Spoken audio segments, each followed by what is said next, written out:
Hello. Yeah. Yeah.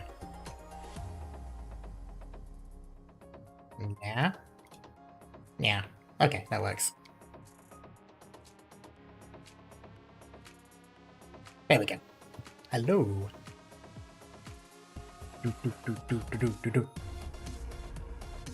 Alright, let me just get everything ready. Doctor, there's a new message for... Oh, never mind.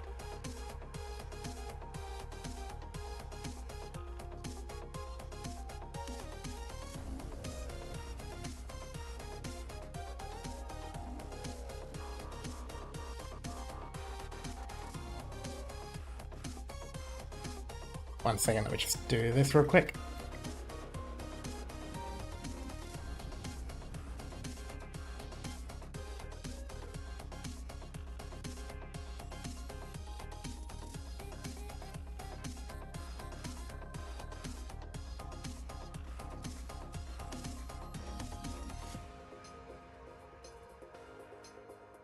Okay, what do I need to do? Oh yeah, I need to get the chat out.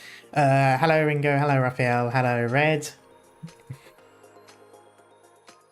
Sorry if I seem a bit slow, I forgot to open OBS. That is not a joke. I literally forgot to open the thing that's needed.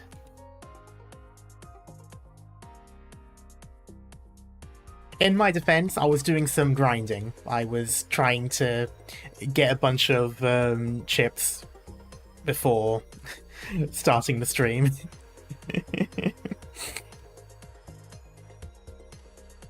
Alright, there we go. That's the chat set up.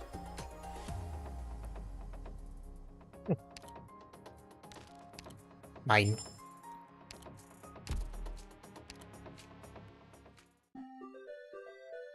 Alright, how's the Discord going? Have I gone live yet? No. That's fine. Hello, History. How you doing?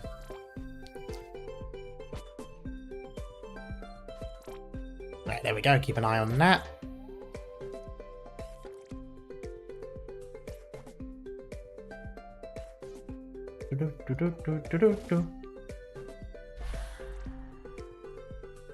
So I might sound a little bit weird because I've got an ulcer, like, in my lower lip, like, in front of my teeth, which means every single time I talk they're rubbing, which, yeah. So if I sound like I'm talking funny, it's because I'm trying to avoid it. Not ideal for a game which requires 99% reading, but it will have to do. Oh, hello, Knight. A metallic story plucks the strings of the heart, a metallic axe knocks at the door to the heart.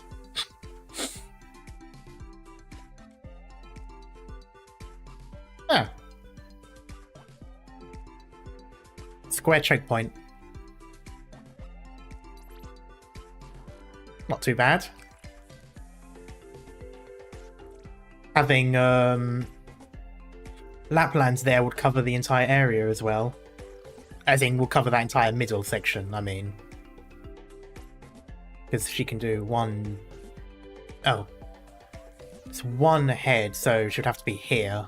Do that side, that side, that side, that side. Anyway. Do-do.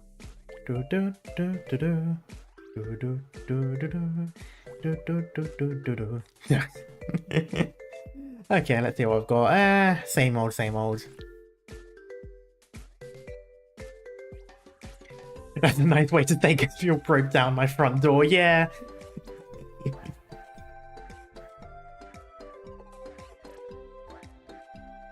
I can definitely see that though. Okay, I need to put the volume down on my headset. How is it on stream? It's fine on stream.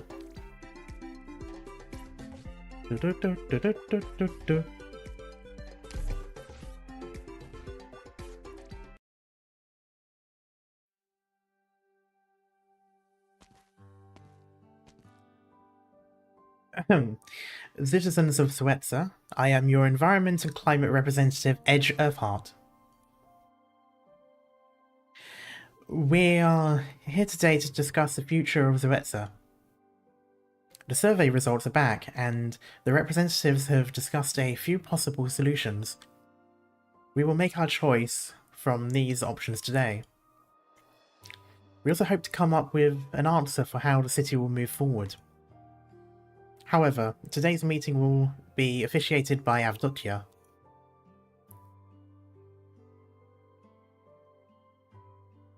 Are you sure about this, Avdotya? Sure, you've lived in Zoetsa for quite a while, and the people in town know you, but this is the first time you'll be standing before everyone, right? Yes. Alright, you're up, Avdotya. I might take some time, Master Edge. Is that okay? Don't worry. You won't break my record of putting half the city to sleep. I've never heard that story. Oh, I remember. Master Urfart went into a long discourse about geology. Yeah, okay, that makes sense.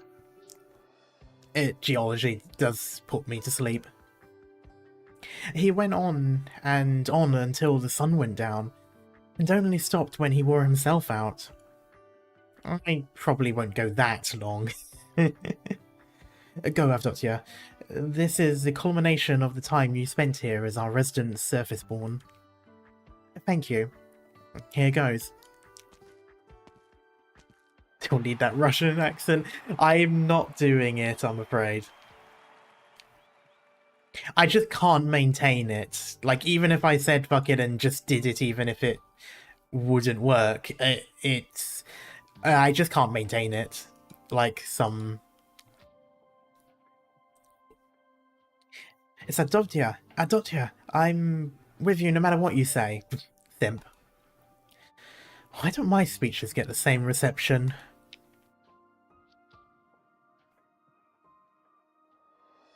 It's not just your record-breaking speech. All the other meetings you officiate last for ages. I know you're always the first to fall asleep. I mean, that's a pretty low bar, to be fair. Not today. Avdotya looks different this time. What does she have on her mind?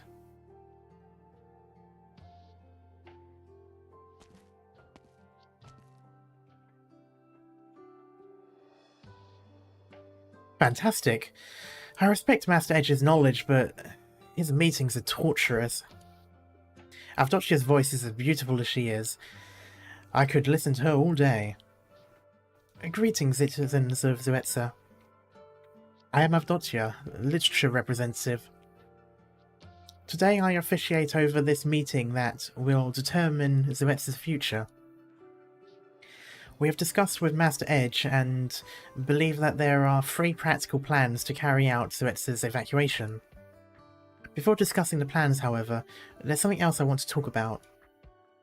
It's about my past. Not the past of Avdotya Razorpen, but... There we go, I thought there was the one. But the past of Avdotya Nikolaevna.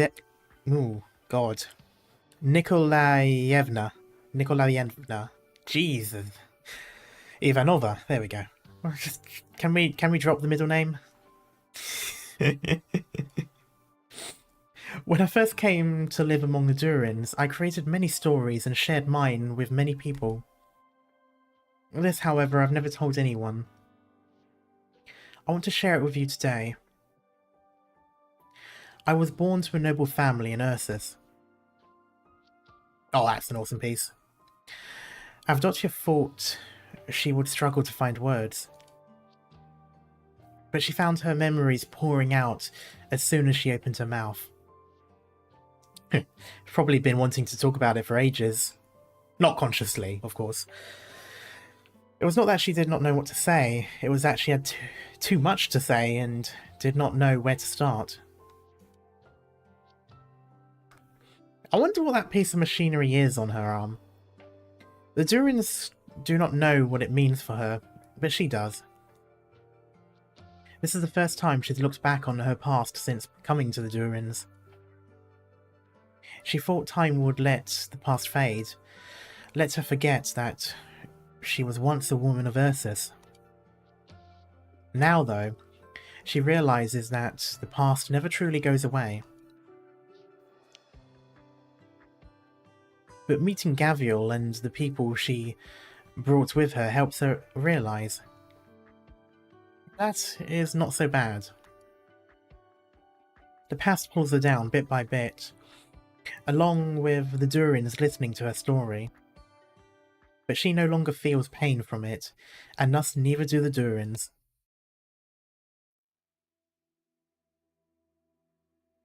Stitch sits in his room, trying not to think about it. But he can't help it. He knows this is his last chance.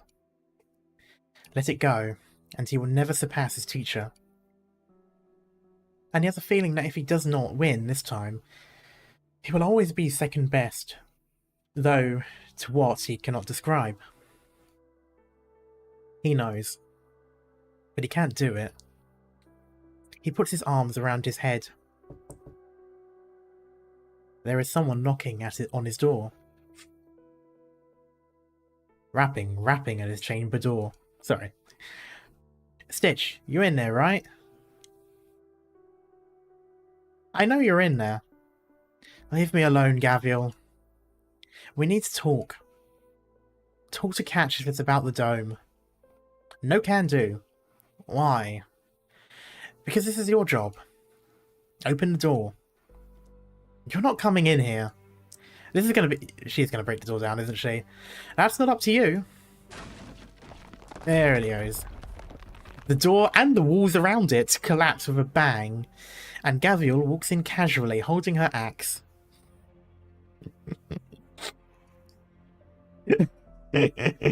Yeah, that's about the appropriate reaction. Damn, that is a massive...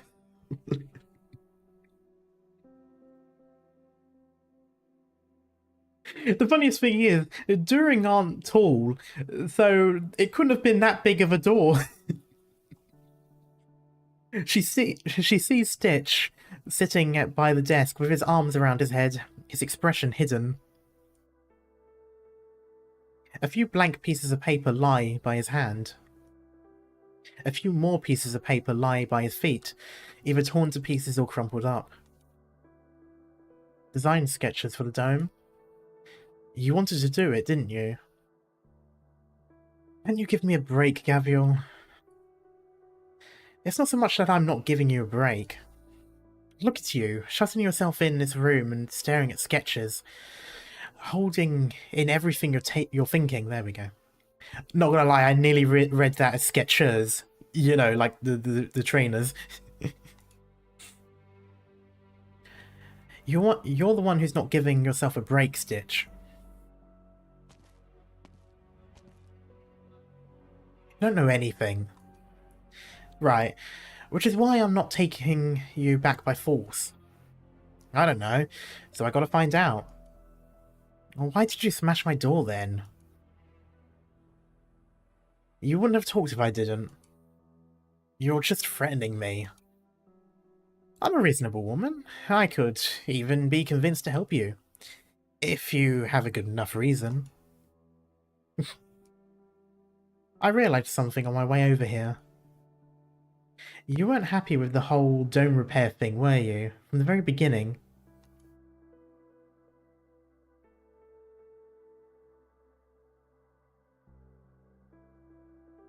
Life on the surface can be so colourful. I never heard Avdotya talk about it. Right, Master Edge? Huh? It's nothing. Rare to see you drift off like this, though. What's the matter? I was thinking about Stitch. Stitch? Aren't Gavial and Catch looking for him? Ought to be fine, right? The question isn't fine or not. Seeing him today made me realise I may have pushed him too hard without realising. You're talking about the dome repair? Yes. Of course, I was in agreement about not repairing the dome. But I was also anxious about the broken survey equipment. You know how Stitch has been since his teacher went missing. He submitted a series of proposals for the dome that got rejected. At some point he stopped coming to the design meetings. shuttering up in his room. I thought I could push him a little. If he could come up with a new plan to repair the dome, it would be an opportunity to bring it up. I could help him.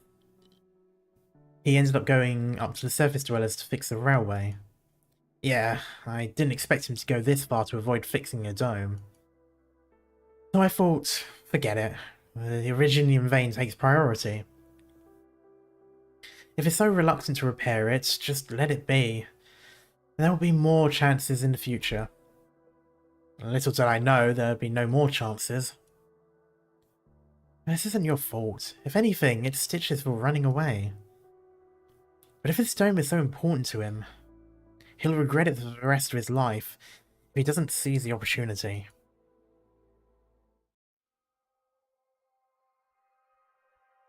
Why are you so against repairing the dome? Because of the job my teacher left me. Teacher? Job? Didn't Catch say your teacher went missing? It wasn't a sudden disappearance. Though he didn't tell anyone else, he did leave me an assignment. I have to win everyone over with my dome design, and make the dome of Zuetsa my own. Only then will he come back to find me. Otherwise, he'll never come back. Your last name is Canvas too. Are you related? I'm glad she's asking, because I asked this last stream. No, I changed it later. Okay.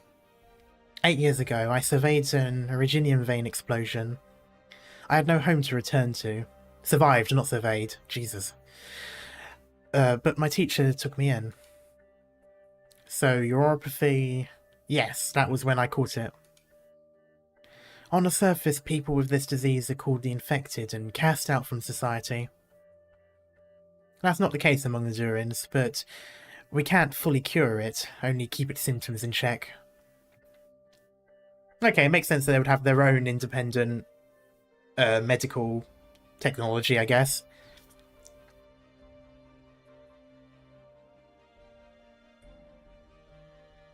It's the same up there. Well, it's not really, but close enough, I guess.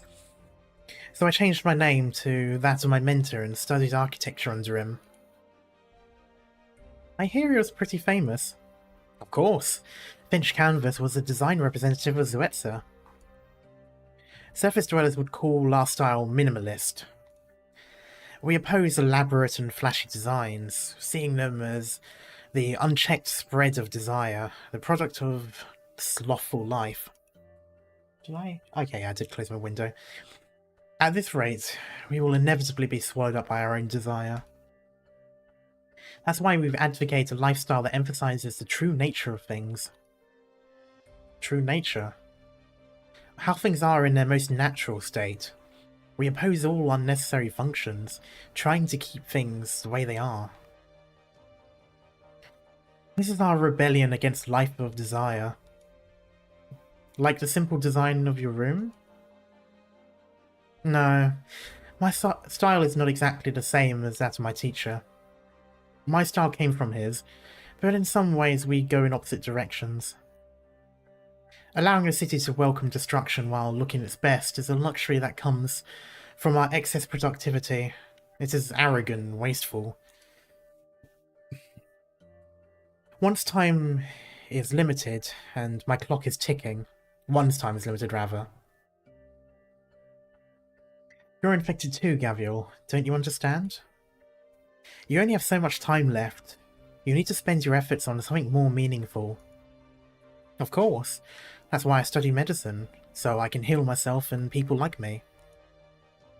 But if that's how you feel, why not seize this last chance? You think I don't want to?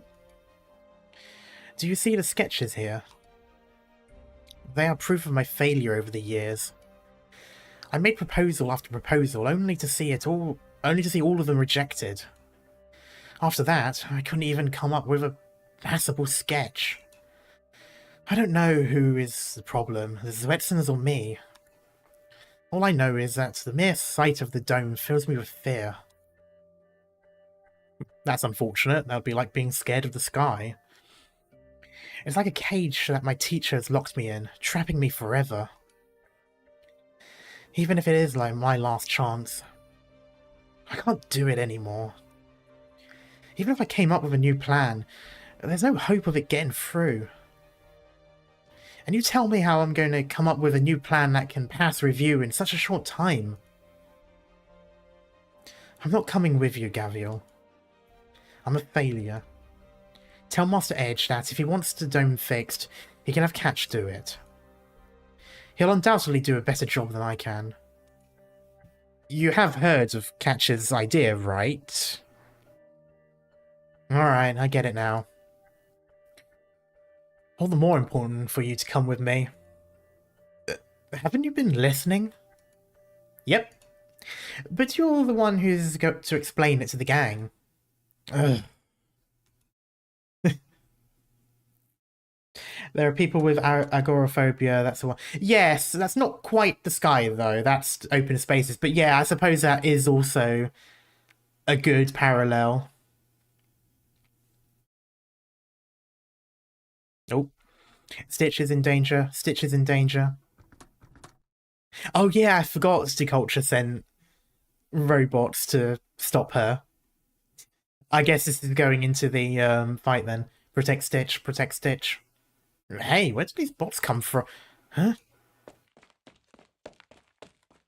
Stop right there. Yep, there we are. Metallic scent. Okay, that means there's going to be loads of robots. Oh, hello.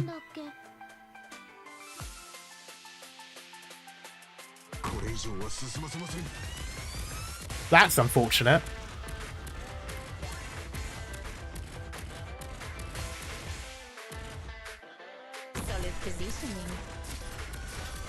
Oh, that was close.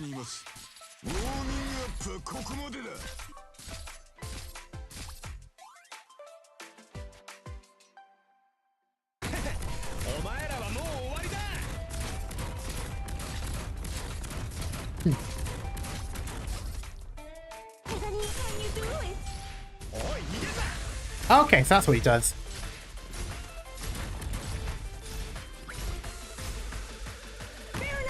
Here I come.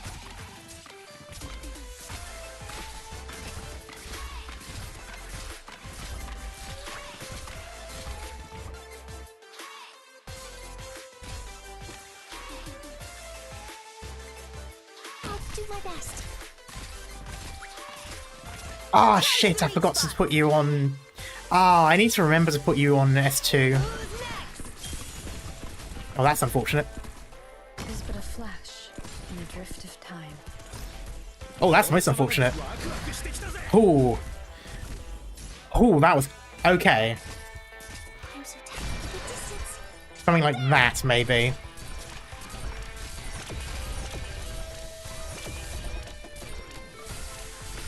Alright, there we go.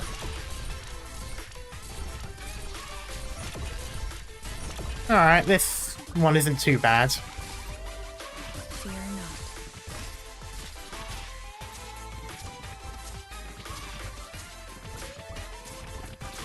You'll have to try harder than that. Grief ever echoes in our soul. 坚持一下吧，我知道了。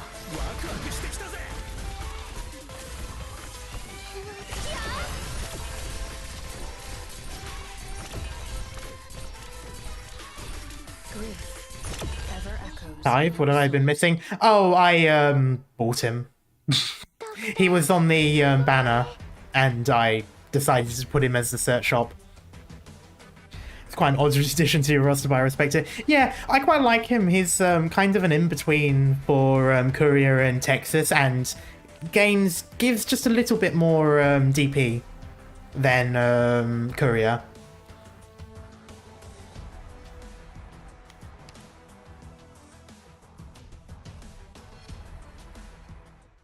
That, and I like his design. La Pluma? Yeah, I've had La Pluma for quite a while now. I think I used her quite a bit in Chapter 10. Oh god, I need to continue chapter 12 after this. My god, it's been one event after another.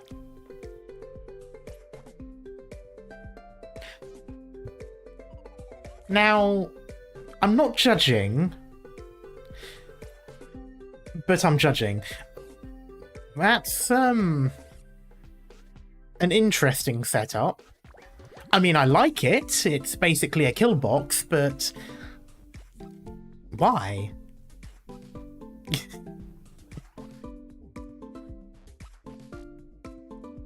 I mean, it's not gonna... surely it can't be that easy. This is the boss battle. There's got to be more to that.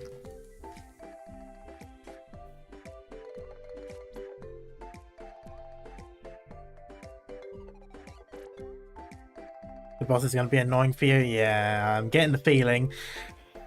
If it's a boss battle, yet the map looks surprisingly easy, that's when I know it's going to be difficult.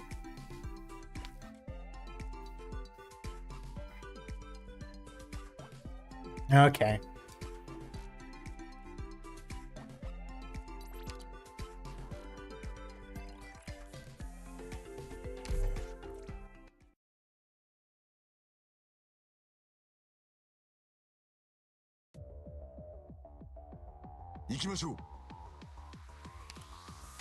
I just realised there was no end cutscene.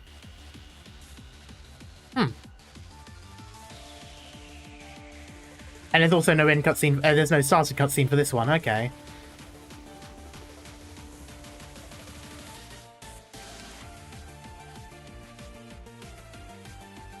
Fear not! Here I come!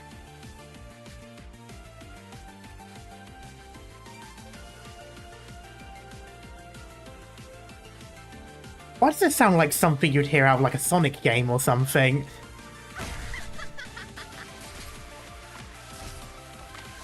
Or Sonic, maybe not Sonic, I can't quite think of it, but it definitely sounds like it has that sort of vibe to it.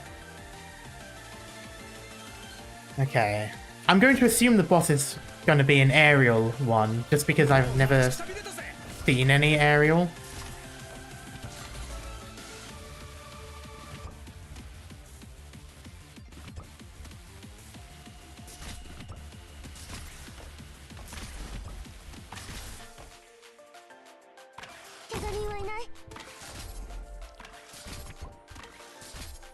I'll charge the weak spots!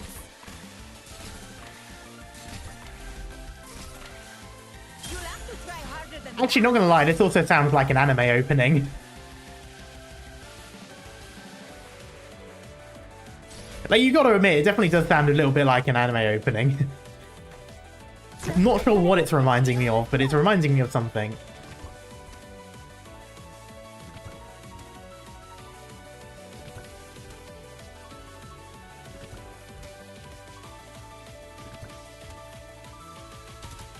They didn't have to go that hard. No, they really didn't. Alright, here it goes. I'll do my best. Okay, okay. Okay. Okay.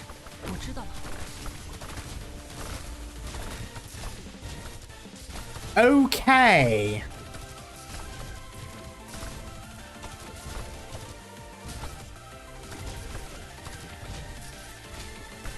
Flourish or perish. I'm so tired of the distance. There! Grief ever echoes in our souls. I just want to point out that drone is invisible.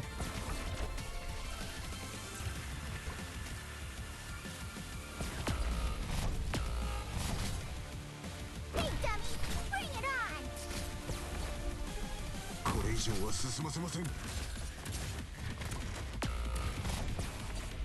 That's most unfortunate.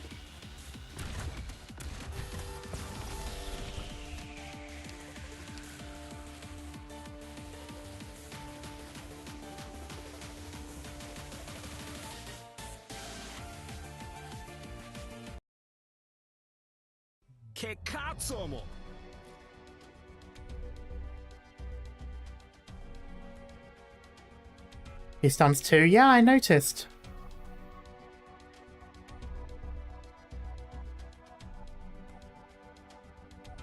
Huh.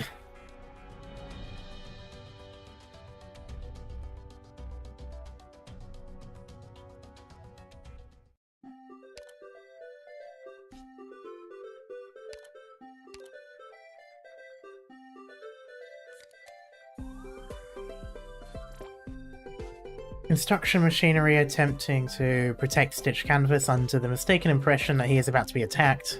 Before explaining what's actually going on, let's settle things with a test of strength first. Okay.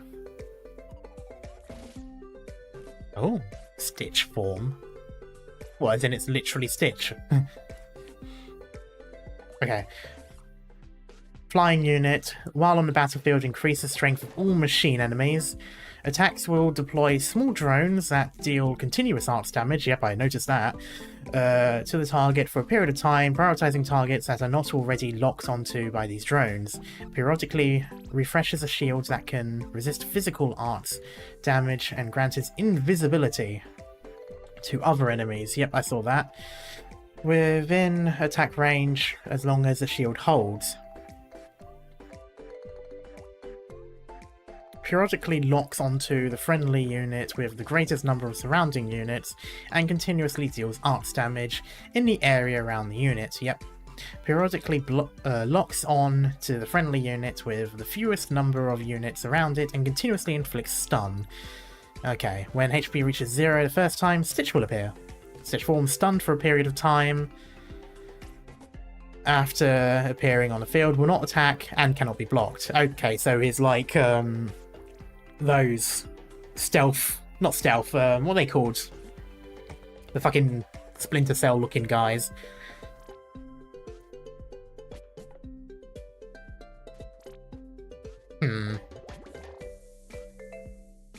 Like the bird from last Gabriel event. Oh, I can't remember what that was like.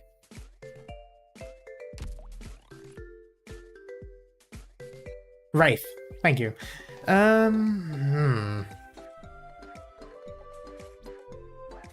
How would I get rid of that?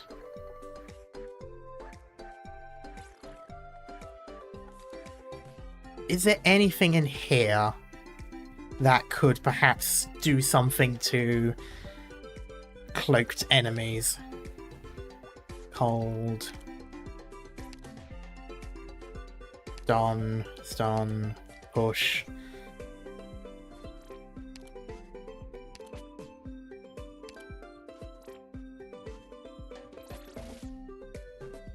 So I don't think you told me why you're using Chive. Oh, a little extra DP compared to Courier and a little bit more damage compared to Texas. Did you collect parts from the backyard? I have been, not a lot though.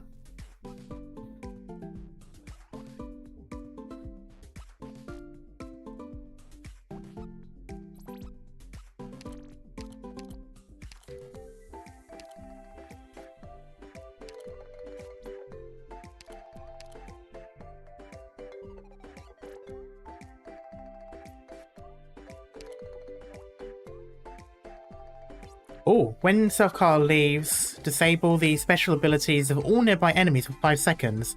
Changes self-driving car color when equipped. Maybe.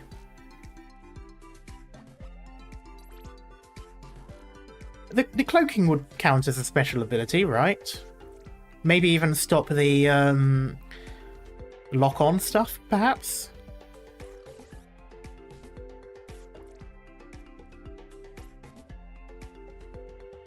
I already had that. Oh no, I didn't have it equipped, I think.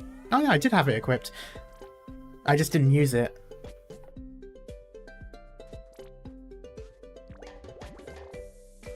Leaves as in crashing. Yeah, I figured by leave it meant as in leaves the map.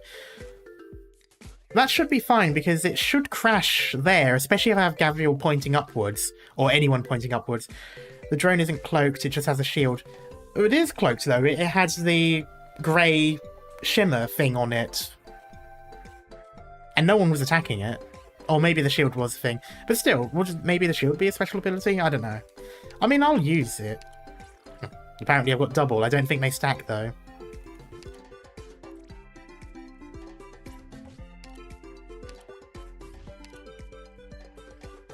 So disable special abilities and explode.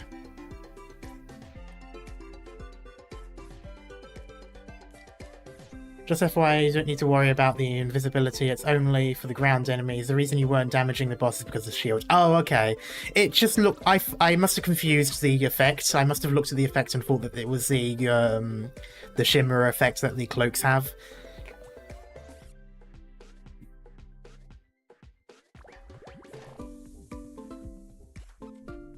But still, I'm going on the hope that this will disable a shield, or the very... There we go. At the very least, maybe it will... Don't stack, but you can stack the explosion chips to double the damage. That makes sense. Well, I'm going to try and use the disable. Wait. Why has it gone back to...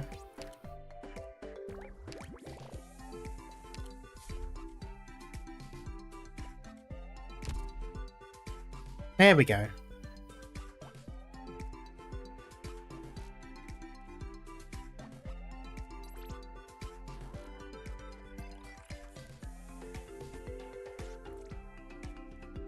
You still need to kill the drone, yeah. So my hope is, and I don't know if it's going to work or not, but my hope is that the first chip will disable it, and will disable the special effects that it has, and I'm hoping that counts the shield as well as a special ability. And that's 5 seconds to attack it. Which might not do much, but it's still enough to get a start.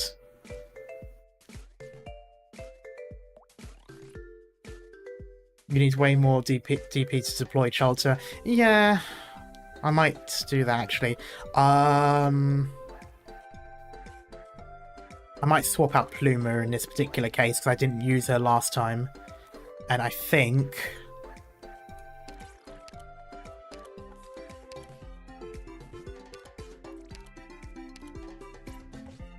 May my banner protect all those who are innocent before... Leave the front to me! The rear's all yours!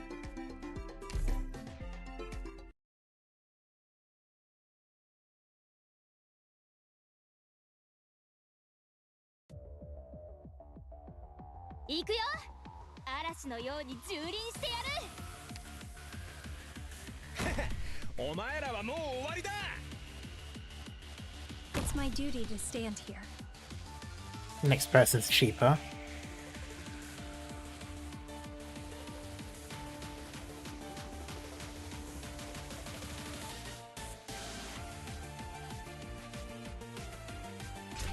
Fear not! Here I come! You've never ever noticed the hideous grins of conspirators.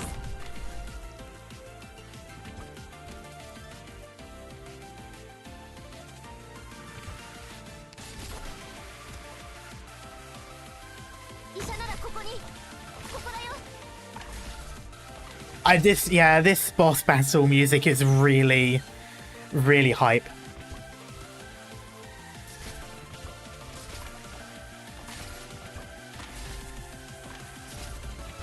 I just want to double check. When your operator is pointing in a direction, the car will move in that direction it's pointing, right? I remember it doing it in a previous event. Okay, so when... So what I need to do then is have that pointing to Gavial so that it'll drive, bounce, hit into the wall and explode. So the next time I use it, drives, redirects to Gavial, redirects back into the wall, and that should count as it leaving then once it hits the stop. And seeing as the plate's only used once, or you could just use the arrow to the wall. Yeah, you know what? You know what?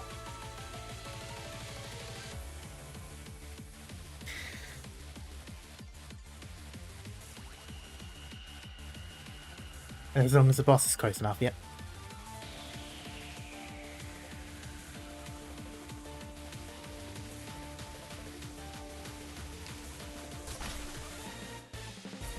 Oh, I can't do that. Oh, never mind. I was going to move it closer to the... I'm just going to do that. I was going to move it closer to the thing, then I realised it wasn't there, so you can't...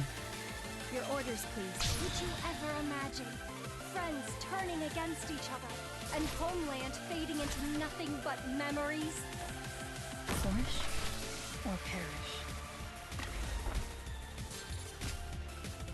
Probably a bad use of Cholta. Fear not.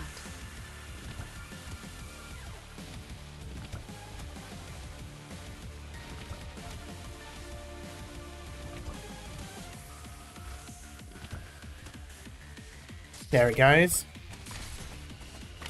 And this is where things become difficult. Agony, ever etched on our hearts. Yeah, okay, that's probably gonna... I don't think that's gonna be close enough. Oh, maybe it will, maybe it will.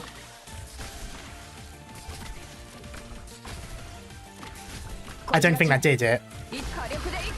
It didn't do it. Grief Ah. ever echoes in our souls. Why is Cholta in S2? She's not. She shouldn't be.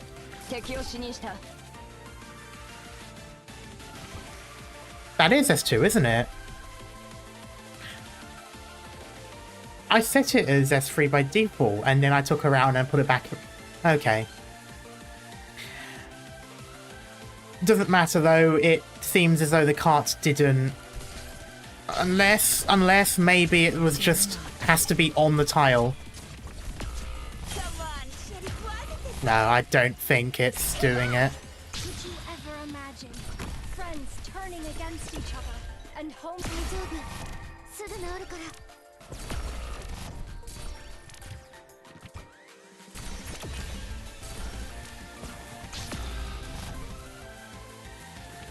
No, it's not doing it. Okay.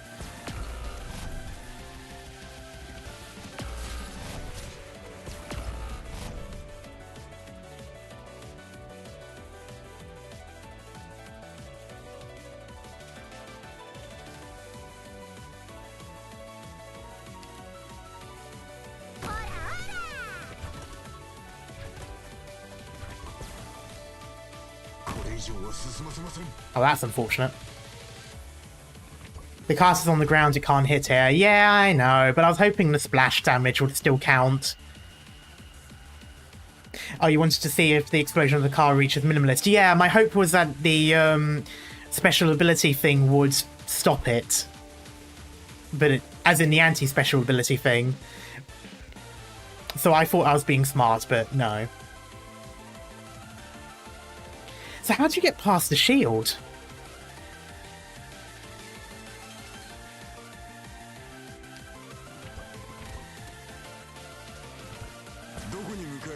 Well, that's most unfortunate.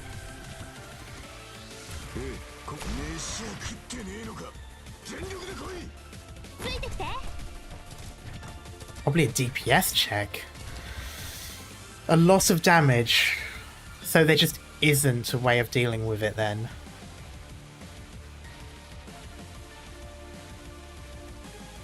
Okay.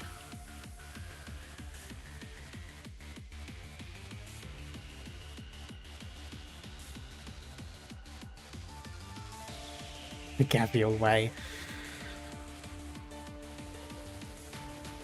Okay, well this one's a loss anyway. I'm not going to recover from that. Ah.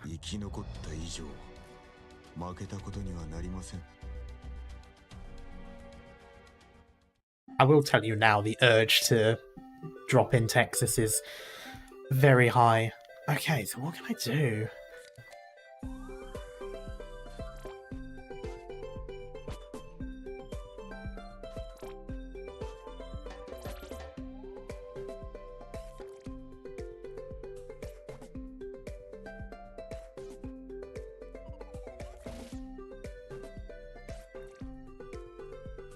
Unfortunately, I can't, Christmas. I was close. I'm close, technically. I have Mostima and Cruise Altar, but neither of them are leveled up much. Okay, so why are you set to... Okay.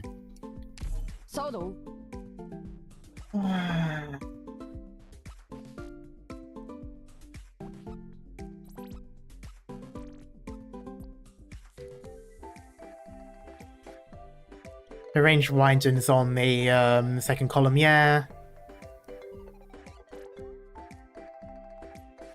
Does it show me the...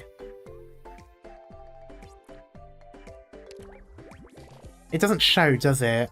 Oh, that's not the right button. Yeah, no.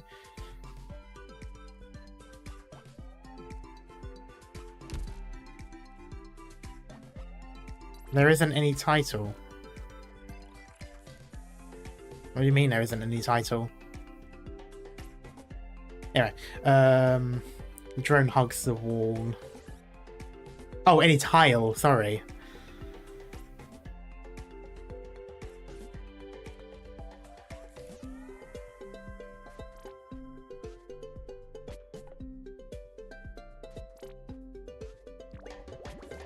Yeah, so her range sort of becomes more triangular shape, if I remember correctly. She gains one tile either side of the top row. So it goes, you know, like 1, 3, 5, if I remember correctly.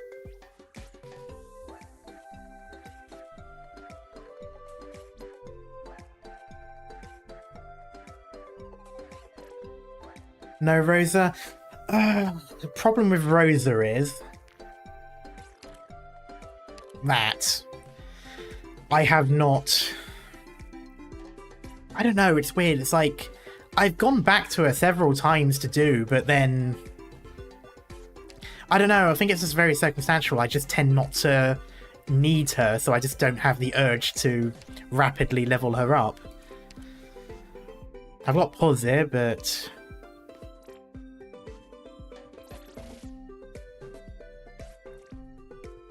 +1 on the first row, +2 on the second row. Oh, that's more than I remember. Okay.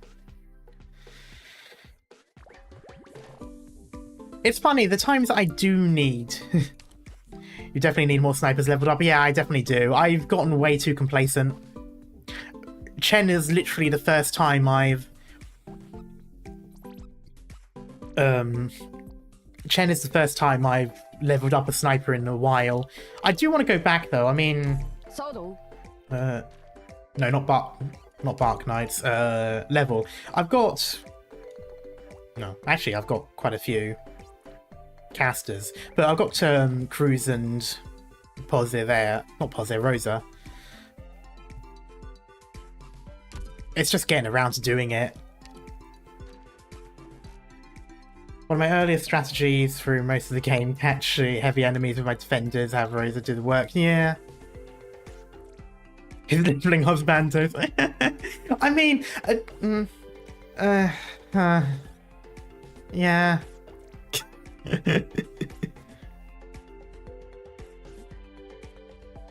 I can't even... I can't even dismiss what you're saying, as half of these are pretty much...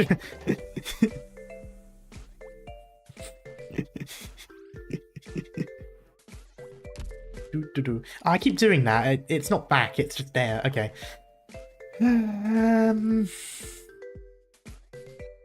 Take a support unit if your units aren't leveled enough.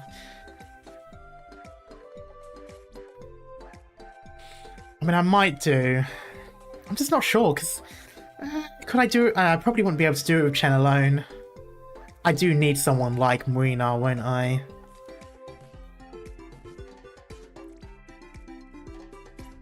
Cars can solo with mild support from Penance. True. Support Marina and Sholter, yeah.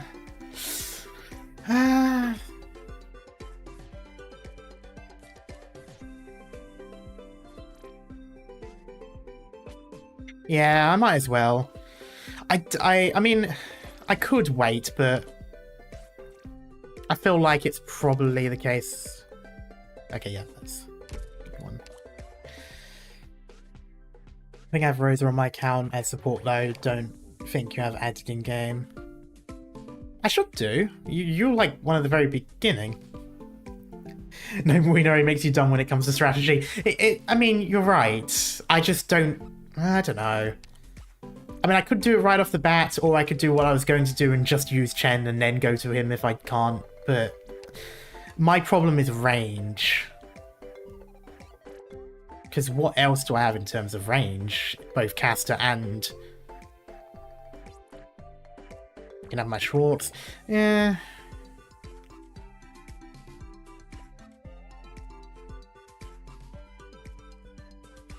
I mean, the thing with a support unit is I honestly don't really care about the strategy. If I'm going to use a support, she can't hit Stitch. She, I don't know. Does she? I can't actually remember now. Huh, I technically got Tequila, to be honest, which is funny, but I don't know if actually, what would the damage be? Because he does the same thing as Muina, doesn't he? Or is it not the same? It might not be enough damage. I've also got Mizuki.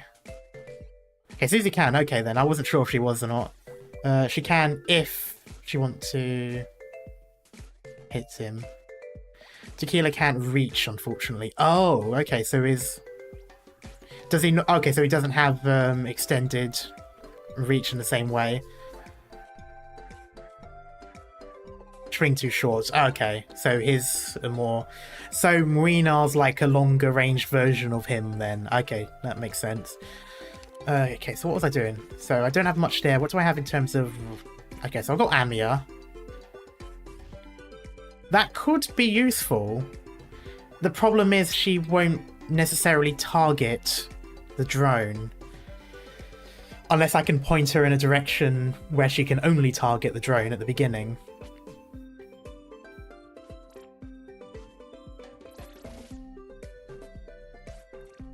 Oh, it's not even about range. Tequila shot can't even hit air. Oh, okay.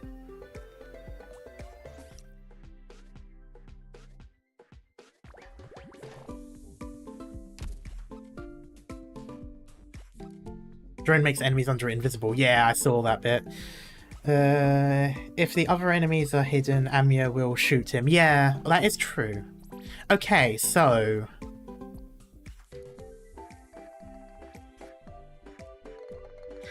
Let me think of who I can... Probably won't use Exu in this case.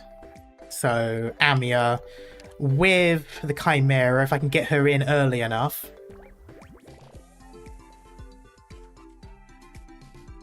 You can block the machine outside Amia's range if you want. True. Got it.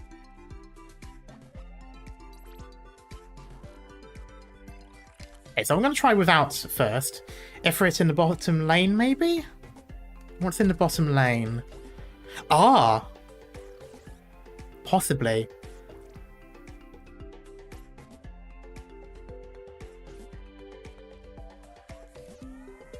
You know what? If I don't have everyone in the middle and spread them out a little bit more,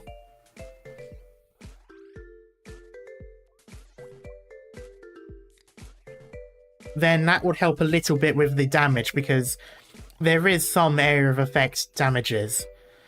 So if I move it so that there's block here and block here, and just have it like that, instead of keeping everything to the center. You can leave mountain there, yeah. The only thing is, I have to deal with the physical dodge, but... did the physical dodge go up the top? Or did they all go from the bottom? Because if they go up to the top as well, it's going to be difficult to make use of... I can't remember. Lapland will be the only problem. But I think they only come from the bottom, don't they? The top is the robots, right? So with that in mind, yes, I can have Lapland and... only bots. Okay, so I can have Lapland and... Mountain there. And just block... Up here, I can have, I don't know, Gavial, anything like that.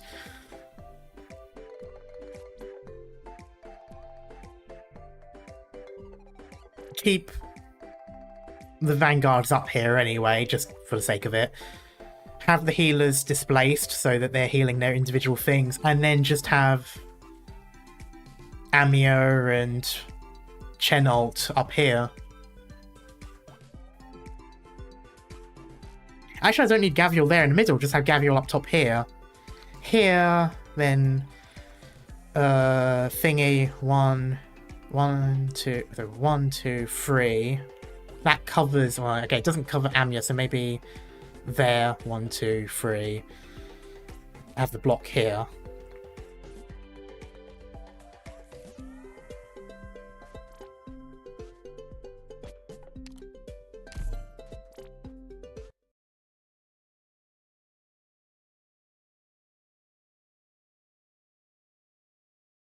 Okay, now the question is, can I remember all this? Operation commencing. もう待ちくたびれたぜ I will not back down.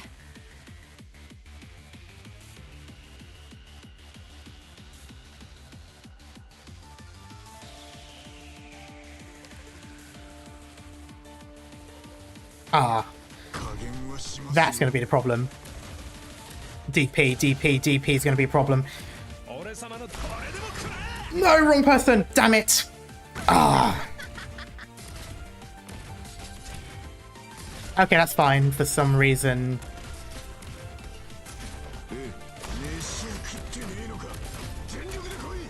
Can't you feel the cities crumbling away?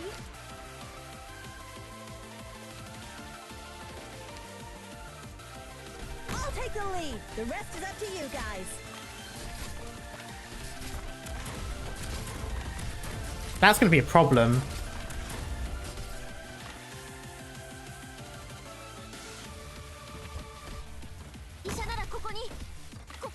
There we go. Okay, thank God for that.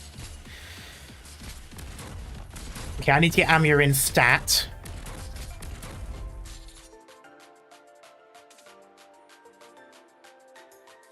And it extends.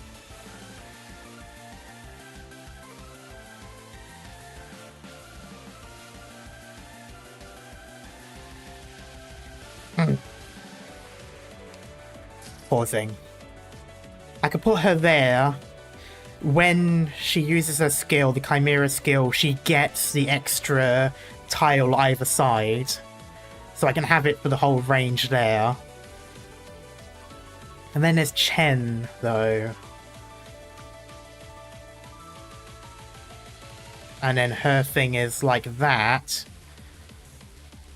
So you're telling me it's 2 there, and one each side and 2 each side.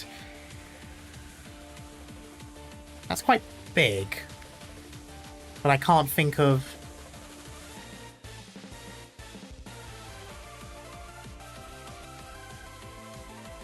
It doesn't matter. I'm going to put there because it extends. Then I need Chen.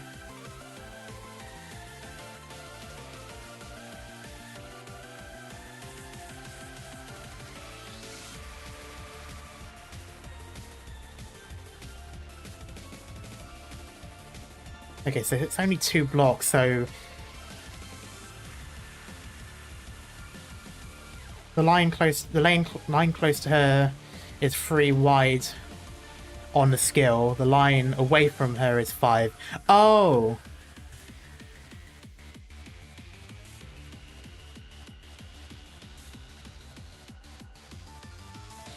Oh, okay, I get what you mean. So, sorry, when... The first time I read that, I thought you meant as in the first line after Chen herself gets 1 extra, and then it's 2 for... No, okay. So it's... So it becomes 3 on her. 3, 5. 3, 3, 5, basically. Or just 1 on either side. So maybe it does not even that. Okay, it doesn't matter. Point is, it's still only 2 forwards. So where am I going to put her? 1, 3, 5. Okay, sorry. Never mind. Okay. 1. Okay, no, there's... I'm not really going to make use of that 5 wide thing, though, because I can't put her in the perfect place for it to be. Right side of the blue box, I suppose. I mean, I could do, but then that's implying that I let...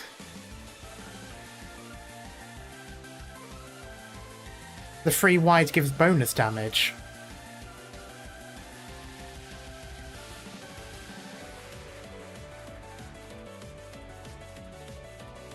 The free ride gives bonus damage. So the question is, do I use the extra range or do I use the extra damage?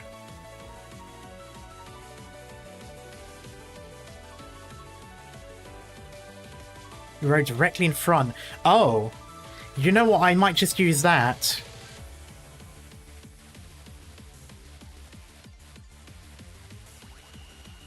I might just use this.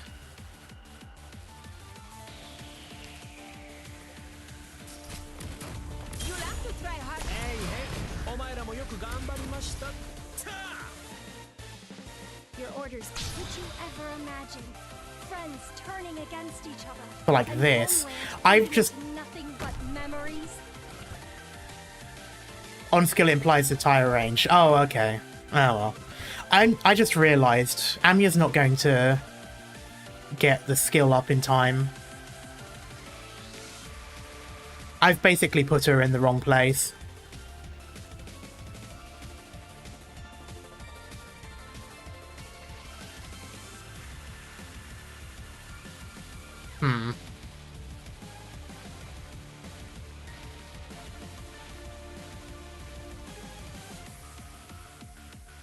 Amiya needs enemies to gain 3 SP per attack.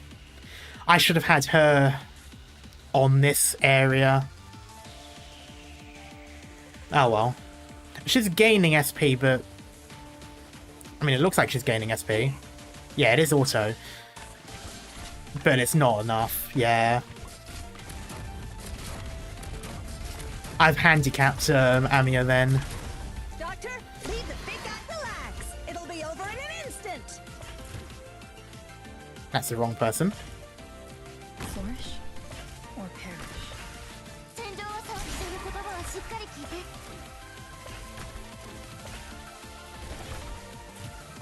Fear not. こちらチェン。いつでも指示を。こちらチェン。火力で一気に制圧する。Oh!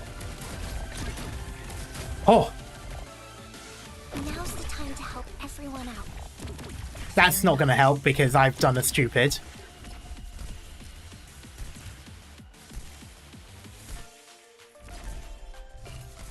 Can I really do it? Oh, Lapland's not getting any health now. Ever etched on our hearts. That was dumb of me as well. That was dumb of me.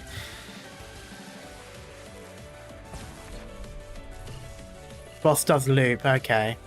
Your life is mine to protect.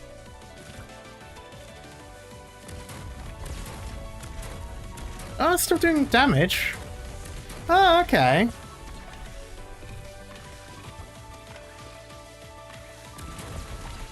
Oh, that's most unfortunate. There we go. Damn it! Would you stop?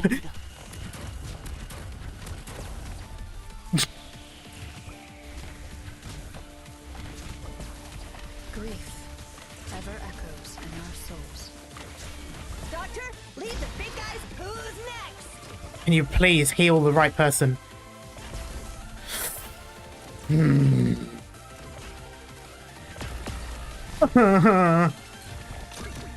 life is mine to protect. I'll do my best.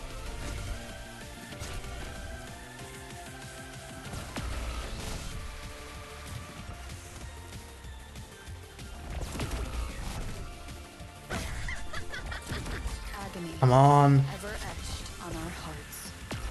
Oh, fuck off! Just as I set the skill.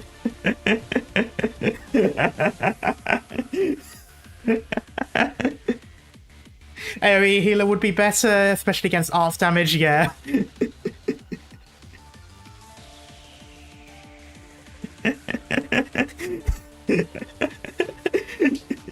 Oh, it hurts every time that happens when you set the skill and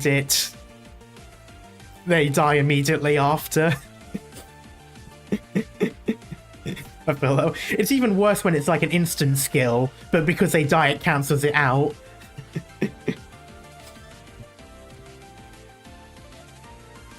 Okay. Lesson learnt. Doctor, hold on tight to my shoulders. Don't go blaming me if you fall off.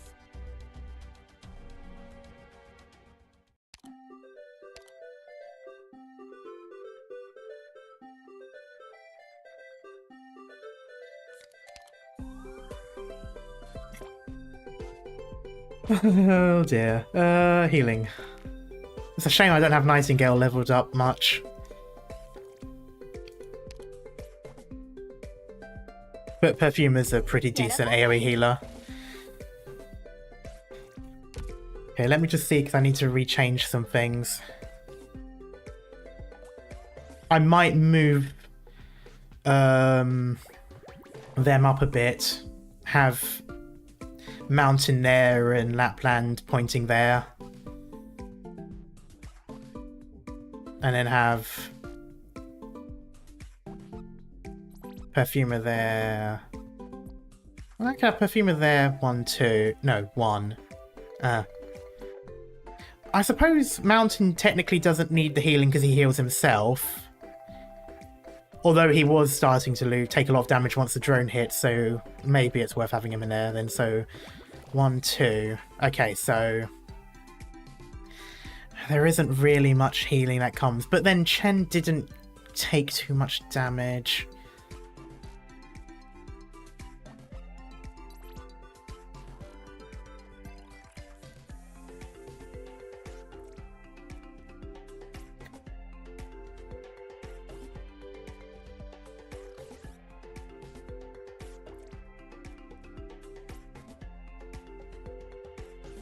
Much easier to fight the boss after it passes the middle, yeah.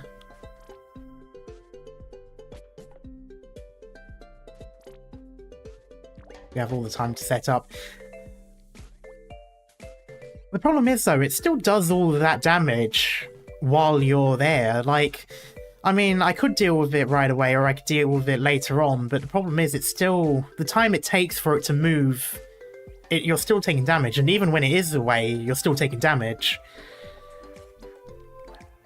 So it puts the survivability into question as well, not just how much damage I can deal to it. Because I can wait until it's around here, until it's around this mark.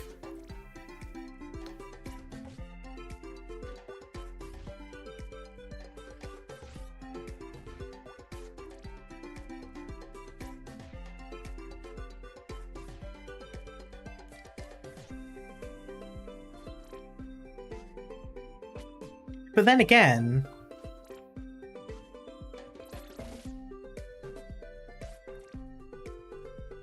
maybe more time than you think to redeploy or salvage, yeah. Although, if I'm being completely 100% honest with you guys, Chen got rid of its shield on her own. So if I deployed Amiya somewhere where she can get the skill faster, like here, so that she's attacking the enemies that Gavial blocks, by the time Chen eats its shield, she'll be able to use her skill.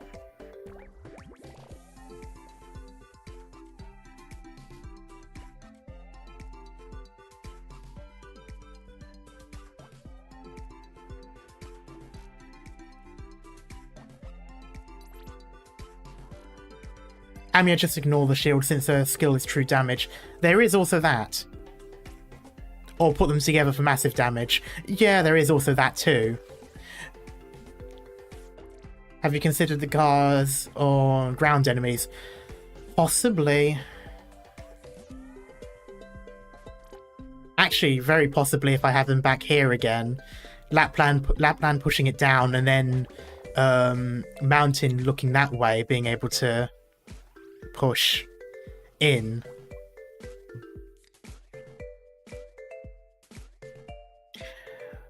Okay, so what I'm going to try and do is I'm going to have Chen where she was. 1, 2, 3, there. And have Amiya there, pointing. And then Gavial... yeah. Gavial here. No. Gavial there. So that they go into her arc.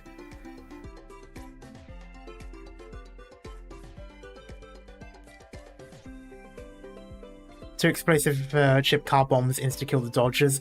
True. Though I feel like Mountain takes them out fast enough. The cars have AoE healing. That might be a little bit more useful. Actually. They also have AoE SP regen, don't they? Won't that help Amiya?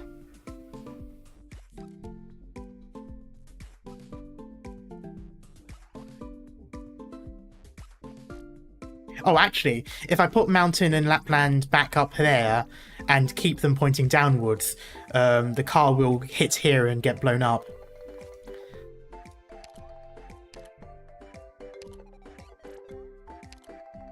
Okay, that's attack speed.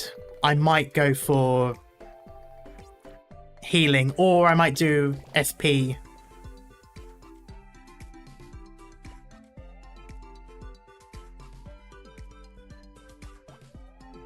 SP and attack speed are single target.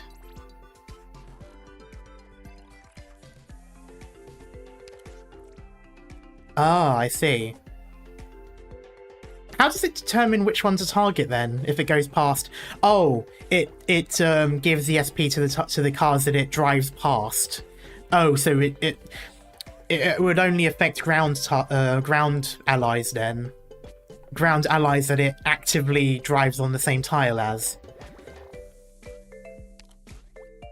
So I might as well just... Okay, nearby allies for attack speed though.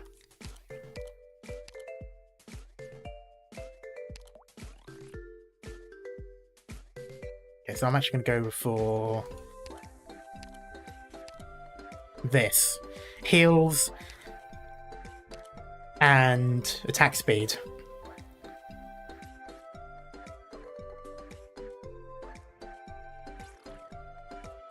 Okay, so this one does nearby allies as opposed to the other one for attack speed. And then this one does healing.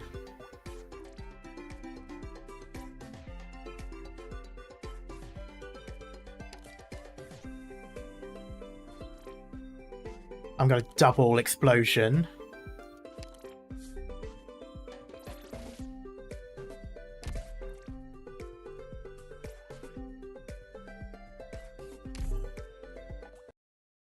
I probably should have swapped out Chai for Let's go! Oh, speaking of which, what was our objective again?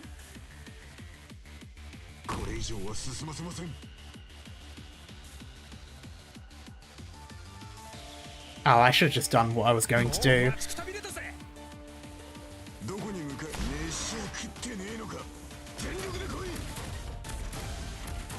Can't you hear the children's cries? Solid positioning.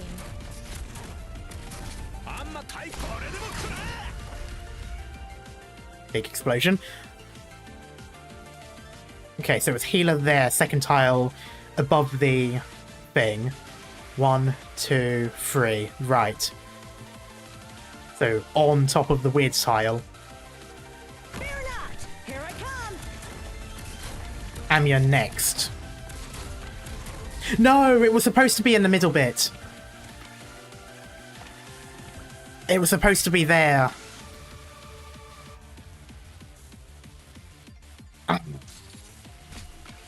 Okay, this is fine.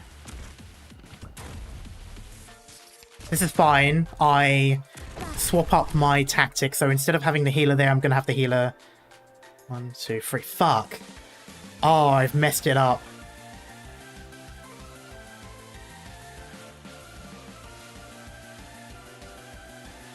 I've messed it up in a way that's not easy to fix. I know Amiya's expand sideways. No, I know Amiya's range expands. I'm fine with that. Put Perfumer there? Yes. 1, 2. Yes.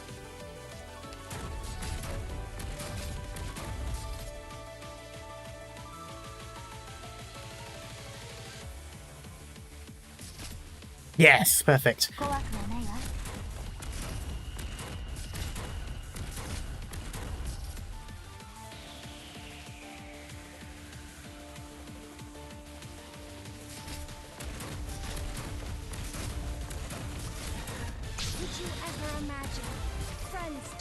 Against each other, and homeland fading into nothing but memories.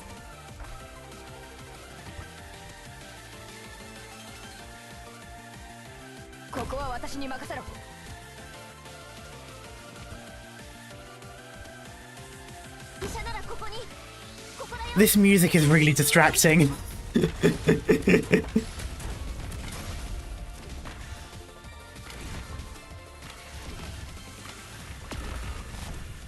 Ooh, ooh, ooh.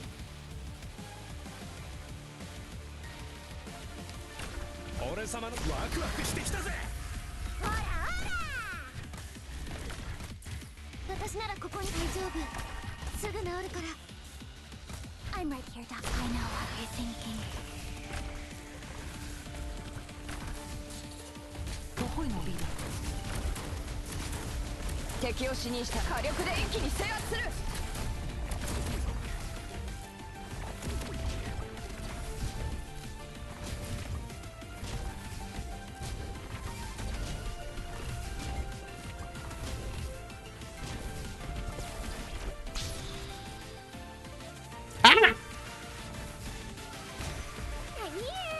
Oh, I pointed in the wrong direction. That's a problem.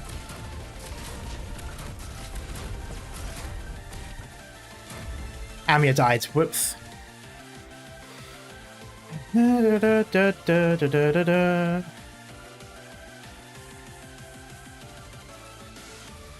my best.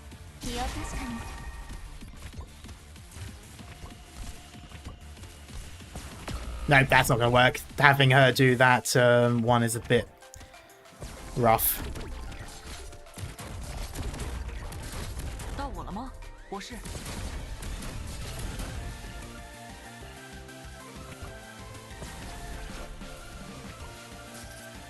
Fear not.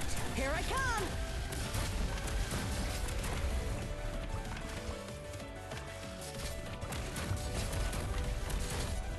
Just try me.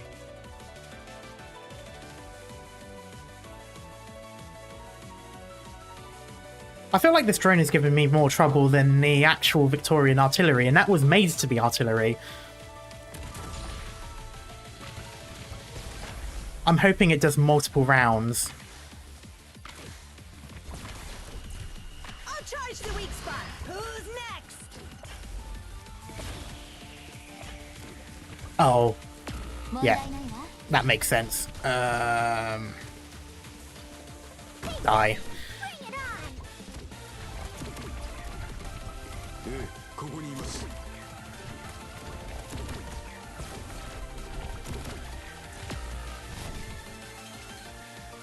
Oh, that's unfortunate.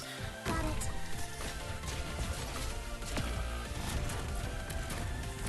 Oh, that's in the area of effect. Fuck me.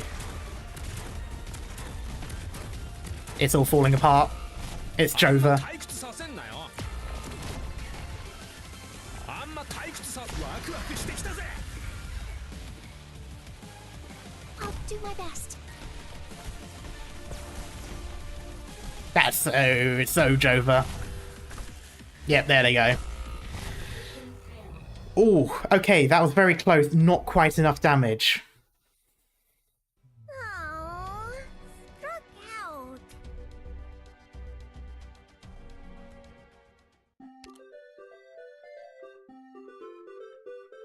Colton was too late. Yes, you're absolutely right. I I think I delayed a little bit in deploying her, or I delayed a little bit in using the vanguards to deploy, but I'm going to swap Chen at the right tile, maybe, yes. Needs to be more point of activating the DP skill, yeah. I think I'm also going to add in Myrtle just for the extra DP, because 14 is a little bit better than 12. It's not much, but it might do it. There's a mission? I wanna go! Although, Chive was instant, though.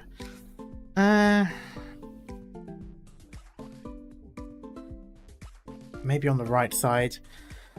Okay, so... if I keep with...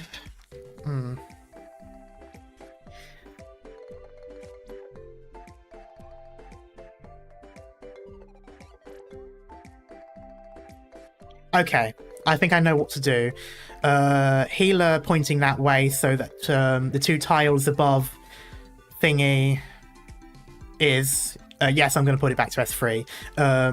Those two tiles are going to be our range, with the healer there. Perfumer here, pointing upwards, pointing downwards. That covers those two tiles. So the range get double healed, and these two over here still get healed. And Gavial gets double healed as well, and S3 will do extra buff. And that should also give us enough time.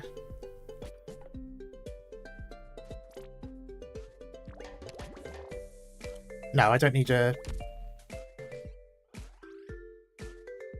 I've got Myrtle. I've got Thaleach. Okay, I've got everyone I need.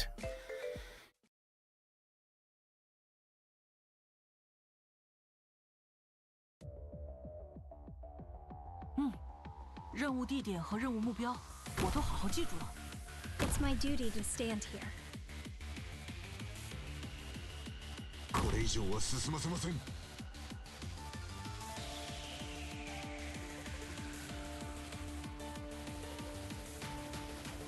ここ飯は食ってねえのか。 I have to get serious now.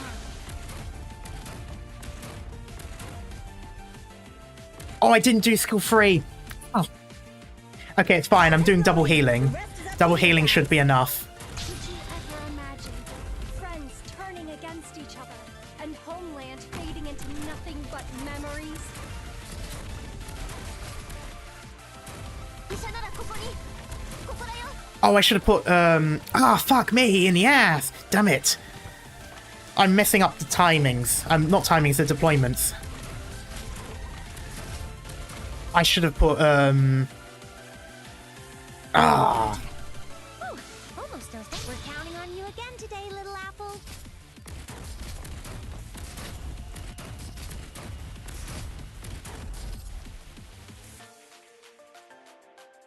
Your orders, please. Could you ever imagine friends turning against each other and homeland fading into nothing but memories?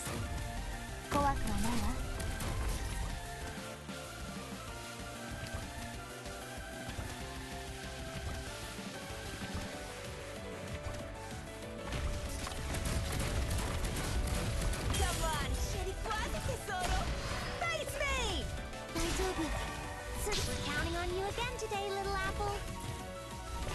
This bit reminds me of a bit of Power Rangers as well. こちらチェン、時間には限りがあるんだ。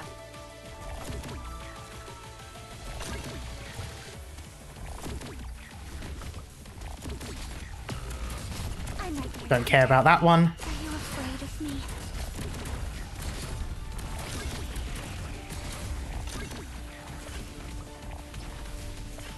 I know she's gonna get damaged a lot.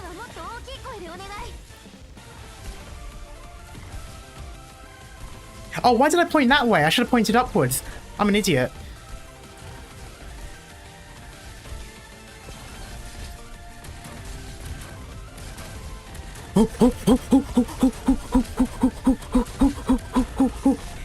Yes! Sorry, Golden Glow.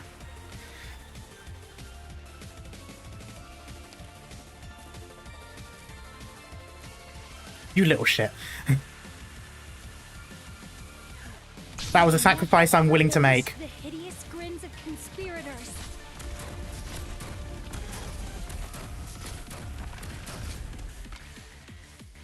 Okay, now I'm going to redeploy Chen いつでも指示をくれ because she's not going to be doing anything there.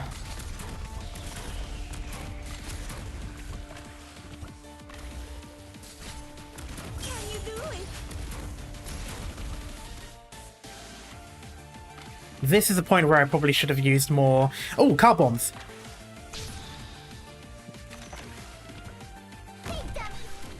Oh, that's not going to stop. Yeah, I'm an idiot. Doctor, leave the big guy. Oh no, is he going to go straight in? 我慢しないで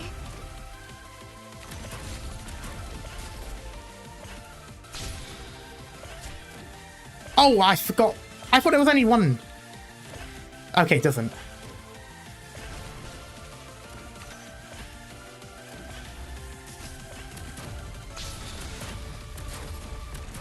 Nice.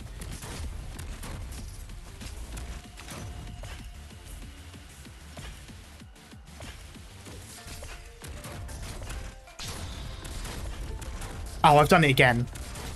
I'm an idiot.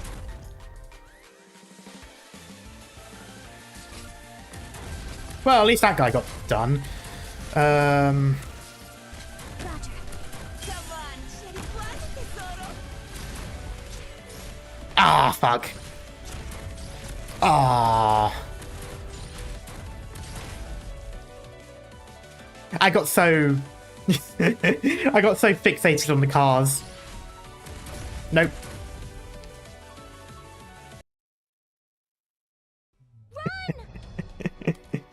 Oh, I got so fixated on trying to use the car instead. I should have just...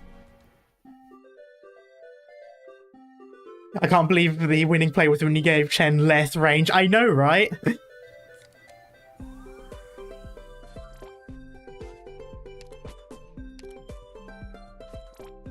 Could have car bombed as soon as Stitch appeared. Isn't he immune for that animation period, though? This time put Susie in a safe place.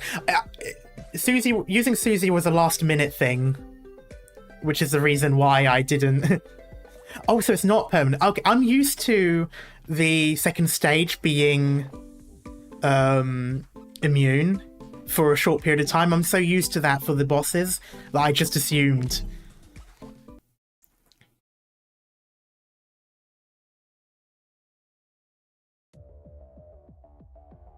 Follow me. Forward. I'm here to help. I will not back down. これ以上は進ませません。ウ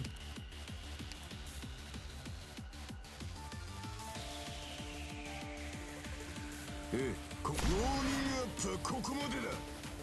Whew, another round, guys. I'll take the lead. The rest is up to you guys. Your orders. Did you ever imagine friends turning against each other? Okay, next one needs to be Amiya instead. Nothing but memories.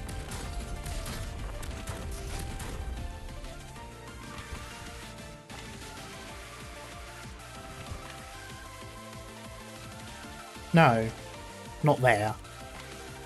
There. Got it.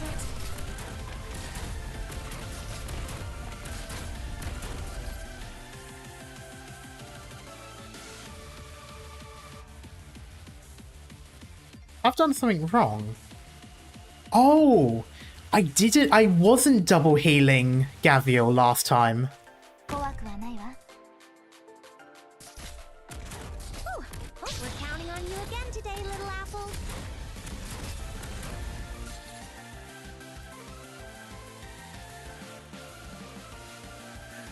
Can't you feel the city's crumbling? Okay, this time I'm just gonna do that. いいじゃん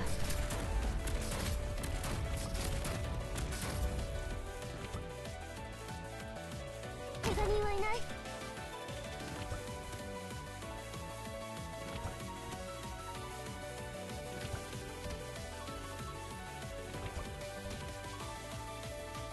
Are you winning? Technically, I know what to do now. Now's the time to help everyone out. Doctor, Leave the big ha! Kick ass! 大丈夫すぐ治るから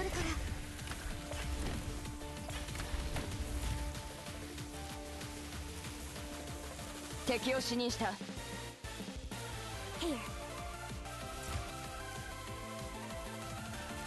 I'm right here. Are you afraid of me? 敵を死にした。 I can do it now because 時間には限りがあるんだ。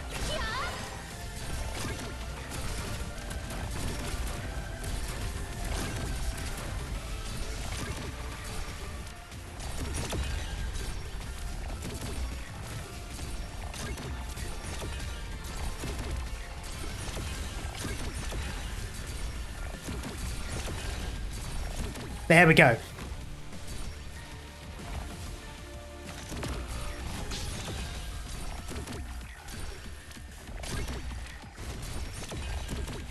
Oh, he's also in range.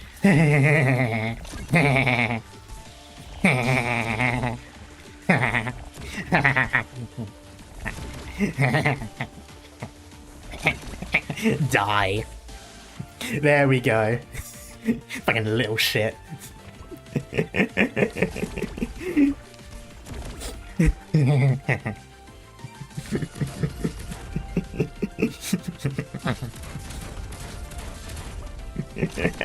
Vehicular during slaughter.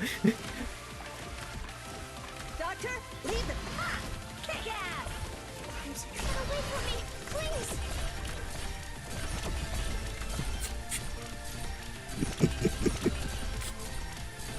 Karma bullied a short person in distress. Motherfucker, I'm in distress.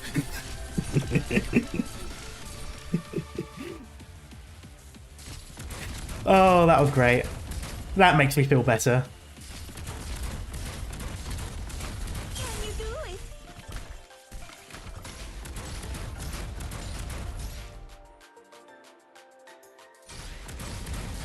do it? Doing cruelty is not endorsed by Avdotya.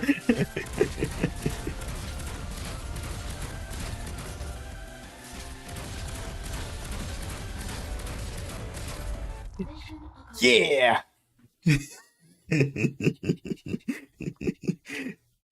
just took that little shit and punted him.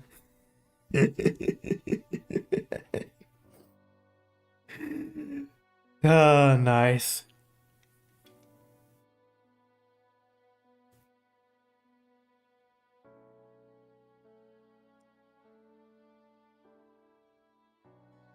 Yeah. And no need for a support unit. That was nice. It's been a little while since I've had a boss battle where I didn't need to use a support. Now that you mention it, this is starting to ring a bell.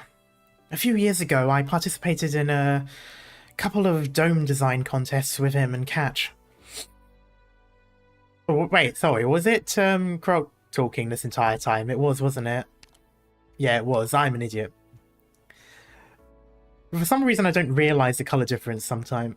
Sometimes I don't realise the colour difference sometimes. Jesus, okay. The moment my dinner arrives, Karma makes it and I didn't get to see it. Oh, you missed out on me going a little bit evil. Master Finch had just left not too long before that, and our Raising New Stars both wanted to prove themselves with their dome renovation plans.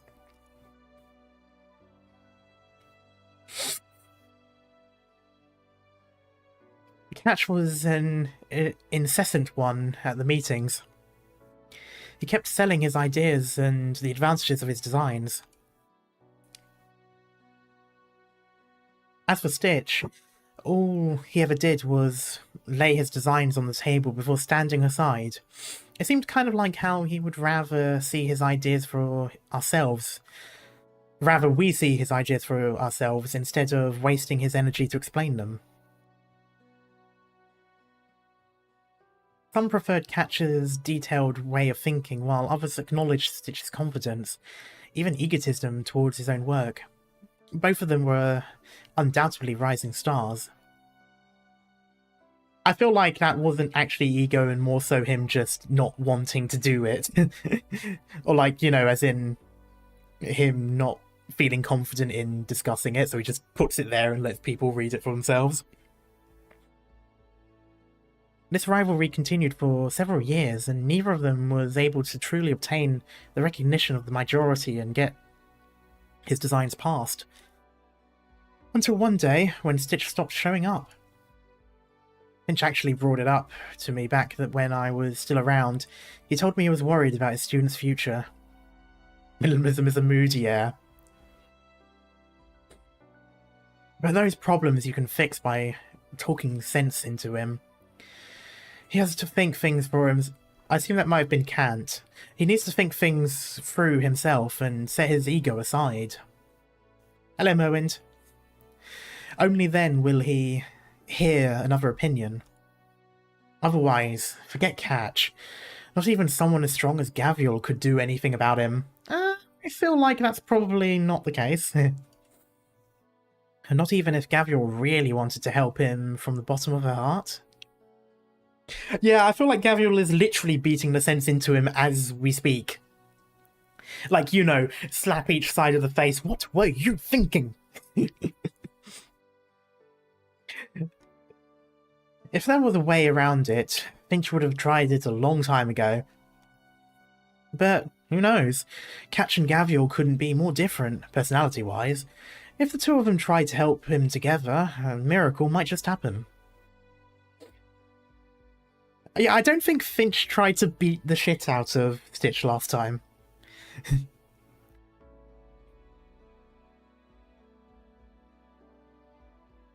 Slapping his face, more like punching his face inside out. No, it's like, oh, what's that show called? Invincibles, I think? With the meme where the guy just starts punching the shit out of the other one.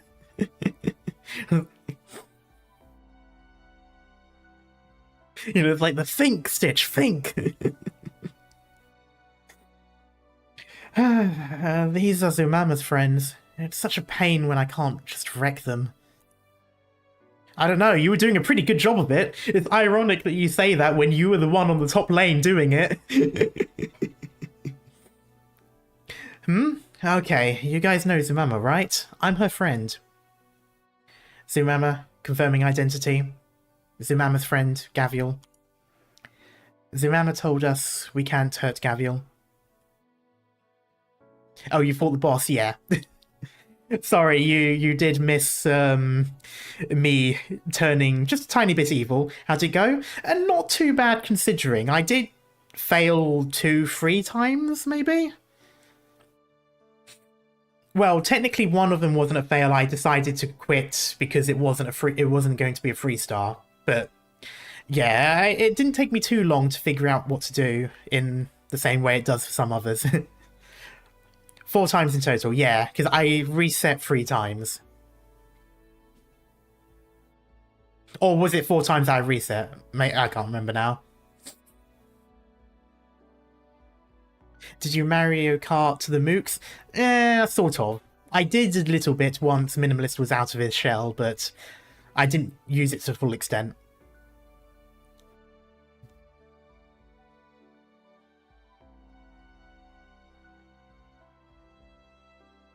After the Wednesday, what will you have, Stitch? My blueprint. Gavial continues punching. We won't hurt Gavial. What? I saw you guys chumming together and thought you were really hitting it off. Didn't expect mentioning her name to actually do anything. Yeah. Help me surround him, won't you? We cannot allow Zoetsa citizens to come to harm. Relax, I'm just taking him where he should go, where he should be. Understood. We trust Gavial. We will help Gavial. I read punting instead of punching. Oops.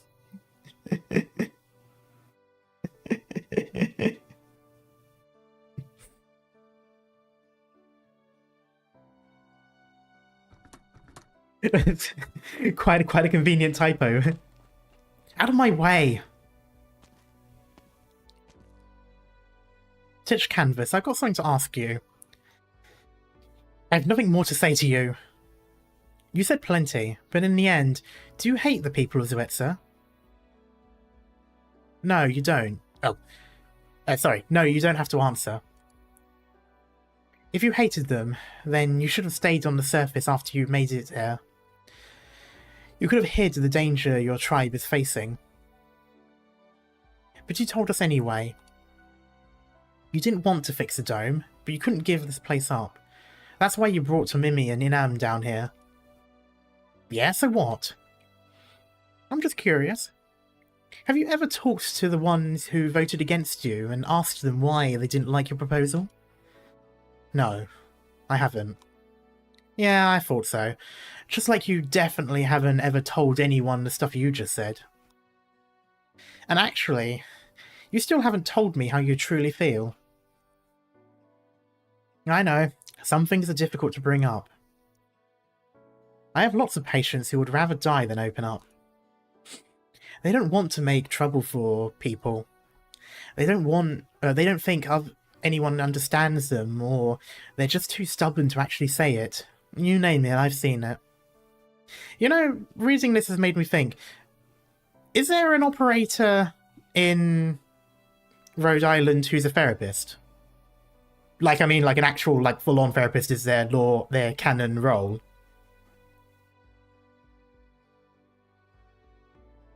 But whatever the deal is, if you keep it to yourself all the way to the day you die, no one's going to know. Honeyberry, okay. Has she had, is it she? I can't remember now. Has Honeyberry had a, event or anything like that? Because I feel like that would be an interesting story to follow. Ironically, Nightmare has a PhD in psychology. Okay. Technically counts it too, but has multiple roles. Yeah, counts it's kind of cheating because she does a lot. She is a red cert op. Yeah, I think I've got her. I'm just wondering, because I think,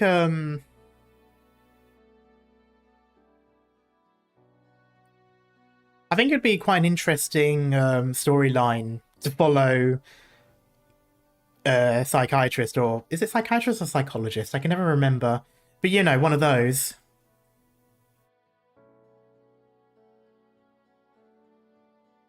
And basically just follow that, because I feel like there'll be a lot of interesting like perspectives and stuff like that if you just go through the eyes of someone who has to keep talking to different people. I feel like that would make a good sort of like story arc for one of the events or something. I'm not going to say you've done anything wrong, but I need you to give it a shot. Oh wait, Amir is a therapist. Is she? Oh wait, yeah, I mean, she literally has... I mean, she's not just... She literally has like an actual magic side of it as well. Amir kind of cheats. Yeah, I suppose that's also kind of the thing. Go to bed now, good luck with the X and S stages. Okay, have a good sleep, Antika.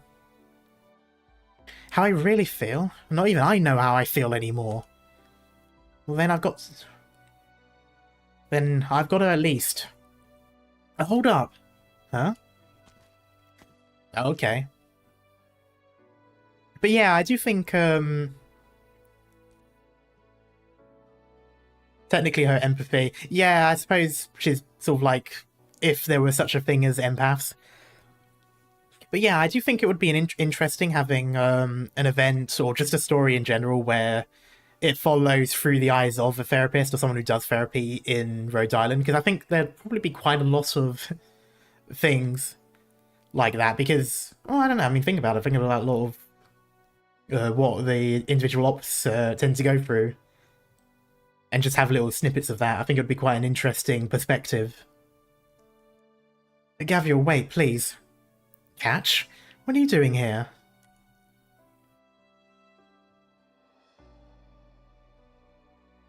The forum is dead silent.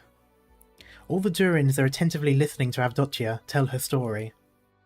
Though her story starts off warm, it slowly deteriorates into something more sinister as it progresses. When the story gets going, the audience holds their collective breaths, only for Avdotya to explain how she survived, sending out a collective sigh of relief. Let's face it, Rhodes is a giant PTSD plant. Yeah. I mean, that's kind of the thing. I suppose to an extent, I don't know. I'm struggling to describe it, sort of, but in a way, it kind of. I think, in a way, kind of like imagine Band of Brothers, where they have that one episode that focuses on the medic, and it just focuses pretty much more so on that, and just all the people having to deal with that sort of thing. But with like a psychiatrist instead, so it's like kind of like that sort of thing. Like it just sort of focuses more on a small scale, but still quite impactful.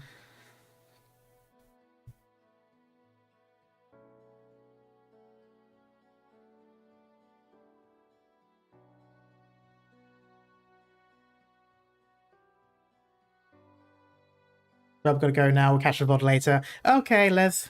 Thanks for sticking around. Hope you have a good sleep or whatever. But that's only where it starts. It's the beginning of her hardship and tribulations, and she goes through much more as she recounts the story. Time to eat 2 honeyberry then. Yeah. When I reached the end of the cave, for a moment, I thought my eyes were deceiving me. Had it not been a golden, shining lift, I would have mistaken it for a staircase carrying me to death. At that very moment, I even felt joy. I thought my hardships were coming to an end. I thought I would enjoy a moment of respite within death's embrace. I never expected that lift would open the door to a new life. That was when everything I went through before... Oh, and that was everything I went through before I made it underground. This is a life on the surface that I can share with you. It's hardly what you would call a wonderful one. But, looking back, it wasn't actually as hard as I remember it.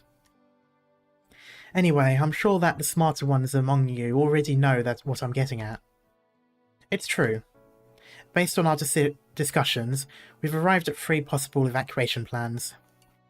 First, we could evacuate via the tunnels. According to the calculations, even if we start evacuating right now as quickly as we can, we will likely only be able to evacuate 70% of our population to our sibling city on the other end of the explosion. If that is the plan we are going with, we must start immediately without delay. The second plan would require us to immediately use all our resources to evacuate in the opposite direction of the tunnel. In other words, we dig towards the hole on the other side, and open up a safe shelter for temporary refuge. As it stands, this proposal gives us a higher survival rate than the previous one, but the tunnel is our only connection to other cities. The disaster will destroy most of our facilities, and under those circumstances, let's not mention the issue of whether this newly evacuated shelter will even be able to hold everyone in the city. Even if we manage to save everyone, it's questionable that we would last much longer after disaster strikes. As for the third proposal, it takes us to the surface. The industrial representative estimates that after a short extension, the lift will be able to take everyone in the city to the caves above before the explosion happens. The guests who arrive not too long ago from the lands directly above Zuetsa. That area is a lush rainforest named Akuala, and as their administrators, they are willing to provide Zuetsans a living space and other assistance. When the crisis is over, after we settle down, we can choose to return to this place or make other arrangements. So far, the third proposal carries the least risk and is the most likely to keep everyone alive. However, we must make a decision that might be unprecedented for the Durin people. We must head for the surface. That is also the reason why I told you my story. We still have other options available, and I don't want to influence your decision. Allow my story to help you determine for yourselves. Okay, per usual, we will vote on the 3 proposals in 10 minutes.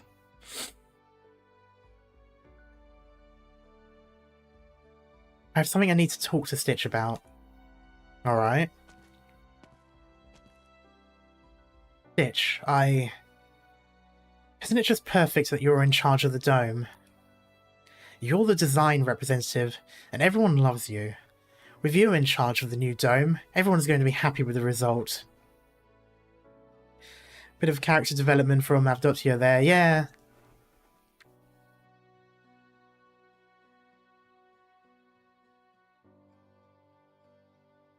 This rival we've had for all these years, you've won it fair and square. Oh, that's not what I'm here for. I'm here to say goodbye. What? You see, I've only been acting design representative since Master Finch left us. And after I took up the burden, I gradually began to think that maybe my skills weren't up to the task. Actually, I've been thinking about leaving too, to look for Master Finch. I mean, he's the only one who can really be our design representative.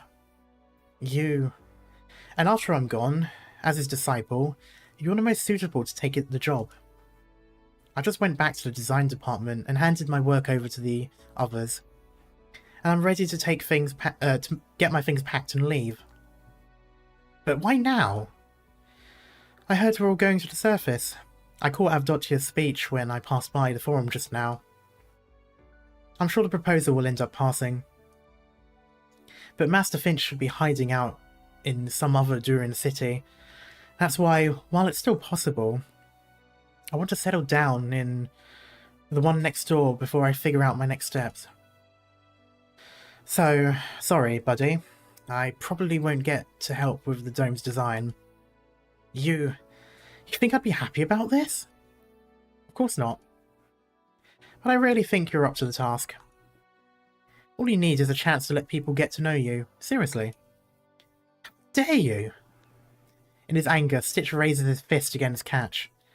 But it stops in its tracks midair before falling down powerlessly. I know Master Finch left because he wanted me to become independent. And I know you're doing this because you want to give me another shot. Or you want to give it another shot. Want me to give it another shot. Whatever. Gavial too. I know all you are doing this out of the kindness of your hearts. Of course I know. But Master Finch, you and Gavial, why do you have to force me down this path? Why can't all of you just leave me alone? Why can't you just let me keep hiding? Why do all of you have to be so kind? Why? Catch quietly picks up the design sketch next to him and hands it to Stitch. Because you tried so hard and got so far, sorry. You can do much better, I know it. Since when do you need a reason to be kind? And since when do you need a reason to want to keep someone from falling like that? Now get up. Stop crying. First, you lied to my tribesmen, and now you're making trouble for all kinds of people.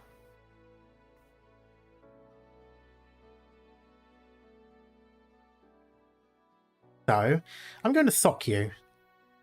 Grit your teeth. It won't hurt too bad. Oh, she's literally... Stitch looks at Gavial's fist. In an instant, many things flashed through his mind. The joy he felt when he listened to his teacher's lectures. The hatred he felt when his teacher left. I kind of hope that she's just going to, like, boop him or something instead. I mean, she probably will just flat out punch him, but I don't know. I like the stereotype where it looks like the person's about to hit and then they just do, like, a boop or something. But knowing Gavial, it's probably going to just sock him. The disappointment he felt every time he walked out of the design department after losing a design contest. Before he knew it, whenever he looked at the dome above him, it was anger that he felt, not excitement. This is also an awesome piece of artwork, by the way. He thought the feeling was his alone, and that not only could no one understand him, he did not need to be understood by anyone. But at this very moment, now he's finally learned that there are those who truly want to understand him and help him. He realizes that perhaps it is time to set that something down. He then thinks to himself, he should take this punch. Okay, nope, of course, it's the full punch. It hit something else. Yet, actually, that did sound like Woods, to be fair. Yet, even though he was anticipating the pain, he doesn't feel a thing. She hit something else. Okay. Not quite the stereotype I was thinking of, but same thing. He looks down to find a deep fist-sized pit in a table. Ah, Gaviel's a League of Legends player. Huh. Now you're scared? Relax. My fist is only for bad guys. You're not a bad guy. You're just a knucklehead. Why should I beat you up? You're the knucklehead. Why? Why does Stitch constantly do so much, like, literal middle school level responses? Like, this is the 5th, 6th, 7th time that he's replied with the exact same insult, just flipping it. Like, he's literally the little brother type character. Well, look at you. In such a good mood that you can still talk back, huh? So how about it? Want to come along now? Fine. Middle school, that's kindergarten. Middle, that's... Okay, I get it, guys.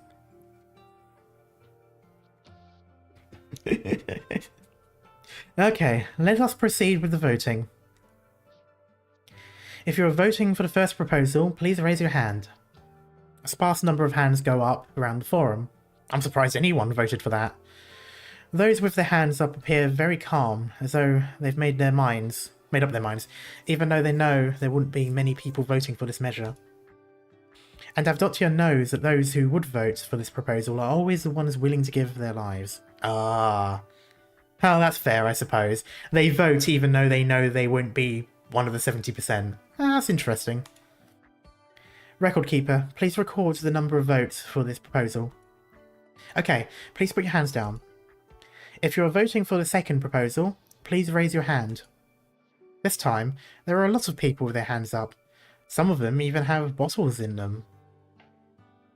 Most of them have rather sturdy builds. Undoubtedly, they are very confident in their excavation skills. Record keeper, please record the number of votes for the second proposal. Okay, please put your hands down. If you are voting for the third proposal, please raise your hands. The forum is dead silent. No one has a hand up. Avdotya knows that this outcome is only to be expected. Heading to the surface is a big decision, and her speech alone could hardly be enough to persuade them. When she looks at the Durins whispering among themselves, she knows that her story had no effect on them. The Durins are not afraid. All they need is an opportunity. They still need a push. She also feels guilt deep in her heart. The old her definitely would have been leading the opposition against moving to the surface. But now she's doing the other Durins' work for this. Her guilty feelings quickly disappear, as she knows she's doing what is right. I have a few things to add about going to the surface. Aquala is a humid rainforest. It is hot there, no matter what time of year it is. Yeah, so same thing. Even without any temperature control, we should still be able to get used to life there. Besides, Aquala is rich in lake water resources, and is home to natural waterfall.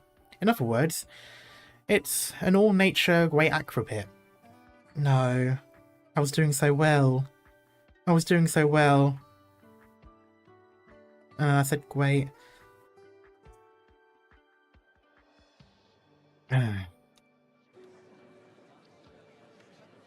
Furthermore, Aqualo also has a large amount of mineral resources and land. If we wish to, we can build a new city there. Of course, we will also have the Pride of Zuetza, a new landmark that will once again put smiles on everyone's faces. We hadn't noticed until you said it yourself. Ah, damn it. I've noticed though that it is always when there's a word after a word with a letter R in it, and it makes a worse sound, so like aqua, then that is when I accidentally say a W instead of an R for whatever word is before and after. So we will have to discuss this with Aquala's leader before we can make a decision. And Anne will agree to it. Gavial? Come going full fanboy, no! Hey, Avdotia, look who I brought here. Who is it? It's Stitch. I see you guys are pretty much done with that discussion. So, the dome repair's next, right?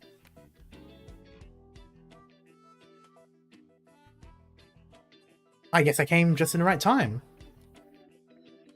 You came at a terrible time. Oh, alright. I mean, I may not be the leader of Aquala, but let me say this on her behalf. Aquala welcomes you all. Get off the stage! Hey, I got more to say. No way! I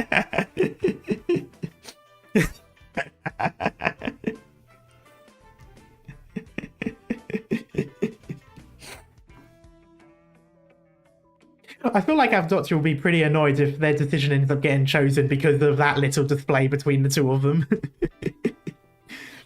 It's true, Gavial and the surface dwellers are all interesting. Word. Bruh, you did not just say word. Okay, word. Besides, not only are they kind, they're strong too. Making friends with them sounds like a fine idea. Actually, to be fair, we keep talking about the Durin and the Sancta, but can you imagine the Durin and the crocodile guys? I think so too.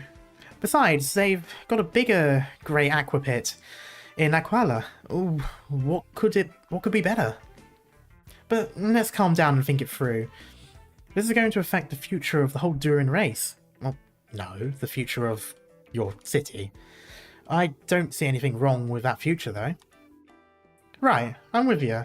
I mean, even though a lot of bad things happened on the surface in Avdotya's story, just like we've always heard, but if all those bad things shaped Avdotya into the kind of person she is, I don't think there's anything to be afraid of. That's quite a mature way of looking at it, to be fair. Besides, I've heard rumours that Stranger Things is still running on the surface. Bruh. Okay, no, I imagine everyone's going to vote because of that, not because of anything the others have said. Gavial, do you have... Gavial, do you know how much time and effort I spent to prepare for this moment? What if they decide to stay down here because you had to butt in? But I just took a look around. All of them seem to be looking forward to it. And they're gonna vote for it. You persuaded them already. How can you always be so optimistic? By the way, Gavial, how is Stitch doing? He says he's willing to give it a shot. Where did he go? I saw him in the forum, that's why I'm asking. And looking at him now, it looks like he's really going to do it. Let me give him a hand, then.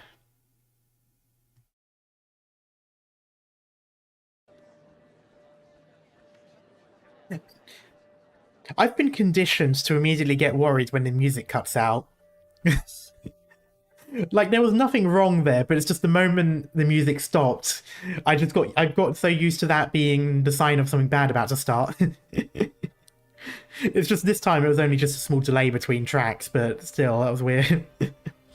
The crowd of the forum is bubbling with talk of going to the surface. This seems to have nothing to do with him. He should have gone inside with Gavial. He has never been comfortable with situations like this to begin with. But he stays where he is. He knows he isn't afraid. He knows that there is an urge inside him to say something. But he has no idea how to begin. Right. I have a piece of regrettable news I forgot to share. After he learned of Zuetz's impending disaster, our design representative, Catch Lightrace, has decided to resign from his position and part ways with us for the moment. He's going to seek out our previous design representative, Master Finch Canvas, whose whereabouts are unknown. I understand and respect his decision. Furthermore, before he left, he appointed Mr. Finch's disciple, Stitch Canvas, to take his position. And I know better than anyone that Stitch Canvas is a talented architect, which is why I accepted this request. Now, let's invite him up here for to say a few words. There we go. Stitch, the floor is yours. Man takes the floor and leaves. Sorry, that was stupid.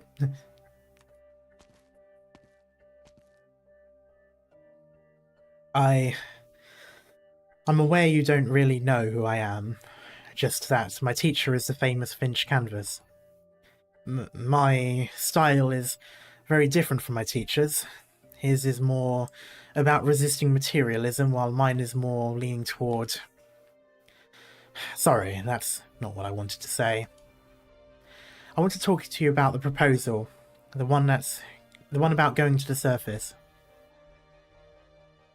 I know this isn't an easy decision to make, but I think it's the safest option available. And if we choose this plan, we will still have time to dress our doomed city. There's not much I can do, but I'm willing to spend the last bit of time we have to come up with a plan to repair the dome. And, if at all possible, I want to make the dome even sturdier. Even though it's impossible to keep an active Originium vein from exploding, that should still buy us some time. So please, everyone, let's head to the surface. I'm sure my teacher would have wanted it too. The audience is silent. Master Edge, did I say something wrong? No, you did very well. Good kid. I knew you could do it. Very well then. Let's make the votes again for the third proposal. Hey, there we go. As though Stitch's speech has unified their opinions, the very next moment the Durin start raising their hands one by one. All of them are chanting something different. Stitch is unable to make it out. But he can just barely hear some of them complimenting him. He notices that on a platform high above in the distance, Catch is faintly waving to seemingly congratulate him. It feels as though an electric current suddenly surges through him. For the first time, he realizes just how exhilarating it feels to be acknowledged.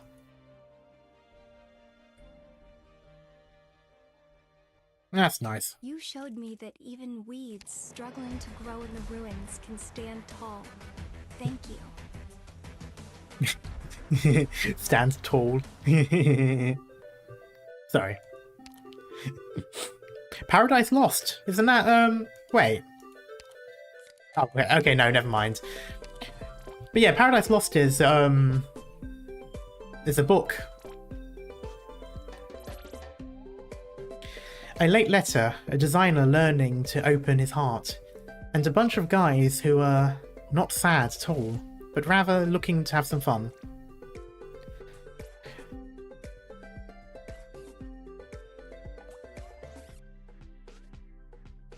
A debate during the vote. Yeah, I mean, I wasn't going to question it when Avdotya started talking when no one voted the third time. I mean, yeah. Why is it that every time you play, you get some operator saying something that aligns with whatever happened in the story? I know, it happens quite a lot. Either that, or it's completely the opposite. Like, it'll be something sad, and then suddenly, home run!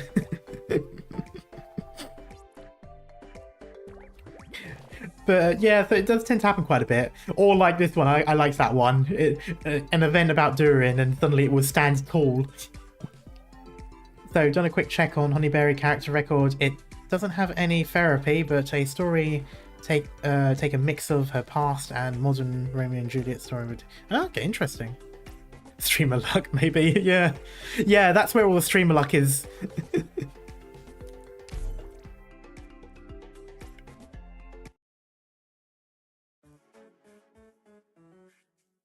I like this art. I feel like Stitch has Like a permanent. He doesn't have a. Well, he does have a resting bitch face, but he also has like a resting quivering lip. Like you see that in all the artwork. He looks like he's about part way through crying. Well, as in like he's about to. A few days later.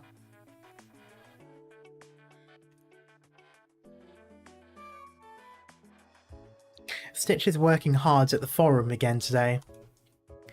Just like the journey to the surface, the dressing of the city is a task that requires supervision of all the citizens.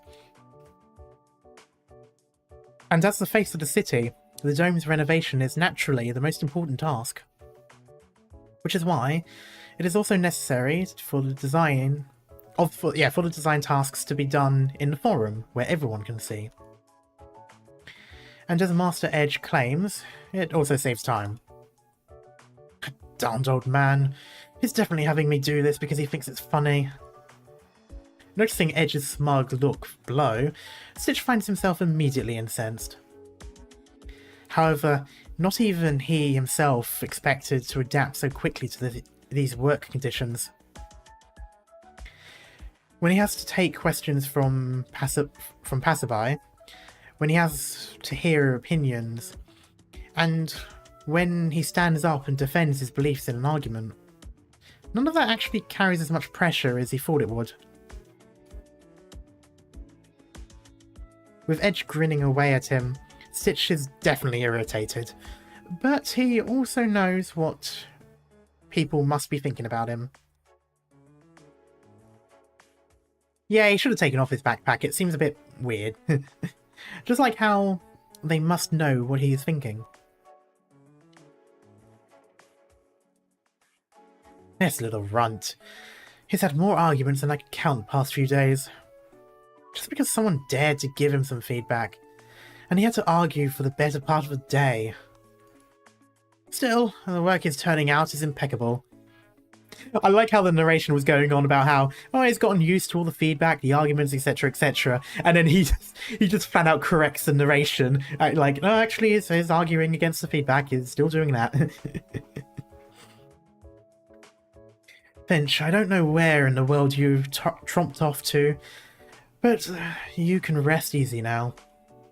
Oh, right. Stitch, what is it? I'm working here. The amount of energy it took me to not say that in like a Boston accent. Somebody found a letter at the top of the dome while it was being inspected. Letter? Hey, what the fuck are you doing here? I thought you pissed off. I imagine the narrator in the middle of it. Yep. Yep, and it's for you. No way.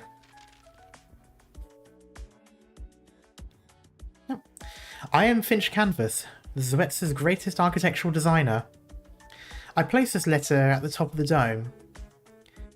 I am sure the one who opens it will be the next person to renovate it. I hope that he is my dearest student. Oh, have they had this letter all along, maybe?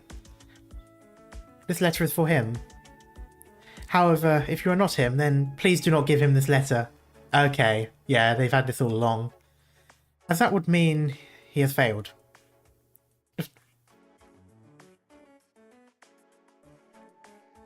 Sorry, Catch. If only I were more like you. Everyone's personality is different, and I can understand the way you think too. All I can say is, if I'd found out a little sooner, maybe things could have turned out different. You're allowed to stay, you know. It's fine. It feels like I did something terrible to you. Not at all, Elysium. I really appreciate your suggestion. It's true that I made this decision to give him that push at first, but I also really want to seek out Master Finch. I completely forgot that Elysium had that pep talk with him. Finch is an asshole, to be honest. What Finch did was basically put a lot of pressure on Stitch. Yeah, I do kind of agree with that. Like, I'm sure he had good intentions, but, like, I don't know, it's quite, you know, it's quite emotionally manipulative to an extent. And it's not like it was completely necessary either, to be honest.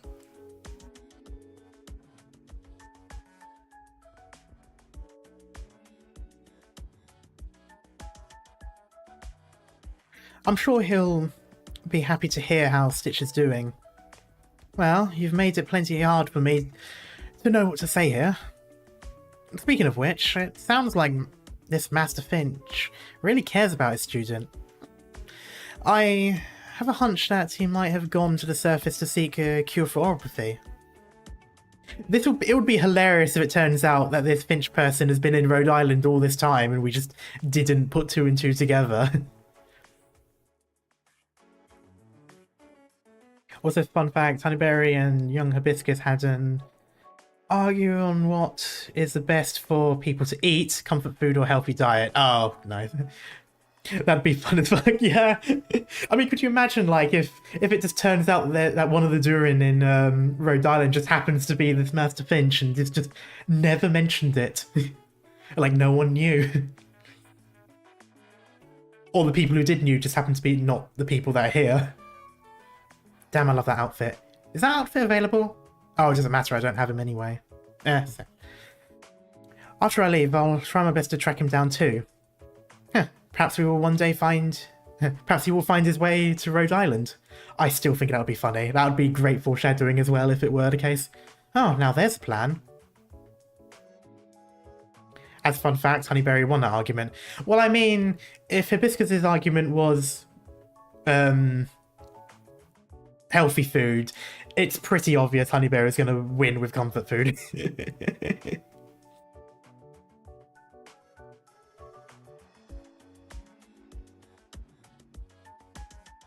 You know what I'm trying to say, right? Yeah, we'll meet again. I know I want to help out when we finally rebuild Zuetza. And when that time comes, I'm going to work together with Stitch to put out some amazing designs. Eh? Oh. He made a pose, didn't he? He did like one of those stupid anime poses that they do. Like a statue of me? I thought I recognised the sound. Well, maybe not that. A shame. To be fair, he does currently look like a Greek god statue.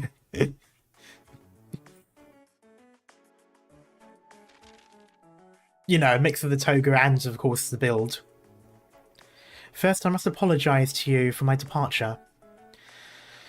But if I had not left, knowing you, you would never become truly independent. Jojo posing. What's wrong with Hibiscus's 11 veggie hamburger without a bun or patty?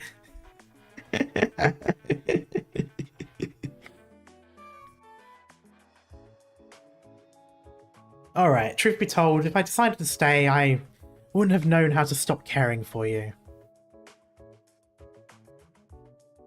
That's not a good statement, my guy. You have a gift.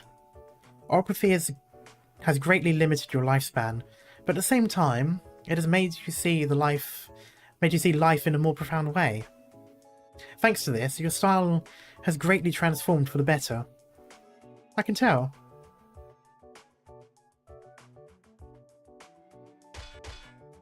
Yeah, it's been a while since I've seen these.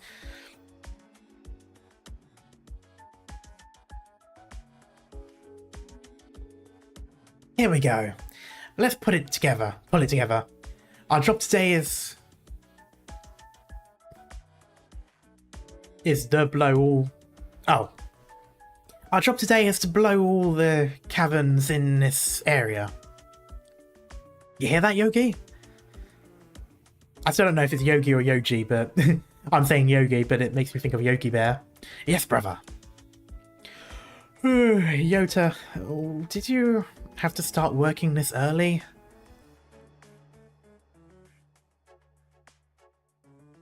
What are you talking about, Nam? This is a mission Gavial gave us. Probably like Yogi Bear. She saved my life.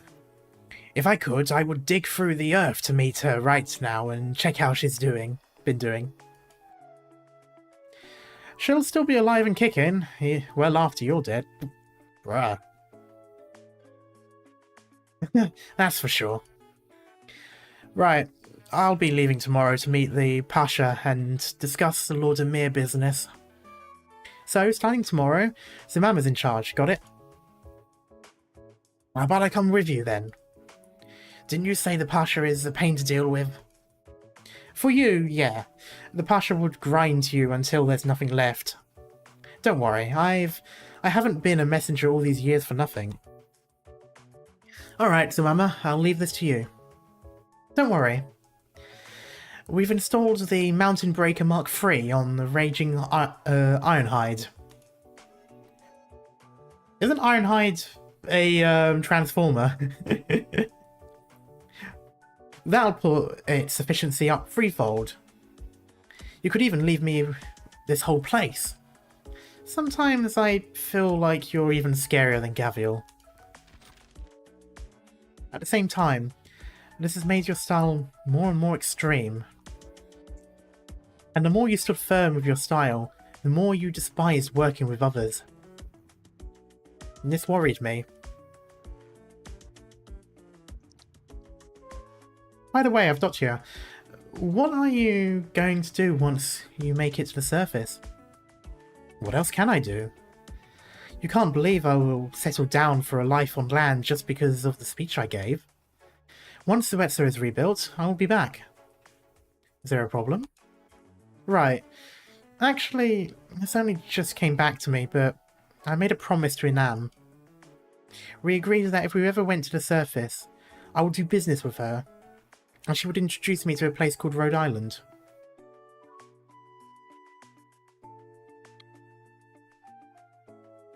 Is she in Rhode Island? Because I did say before that her sprite looks incredibly familiar, but it might have just been because I saw it on the internet. And this is the reason why Bobby is playing. Oh, interesting. Anyway, we agreed that... Oh, I read a bit. But I don't know that much about the surface, so I told her you would be our middleman, and I could learn from you. So that means... You sold me to her? I'm sorry, but I really want to try doing business on the surface. Please help me out.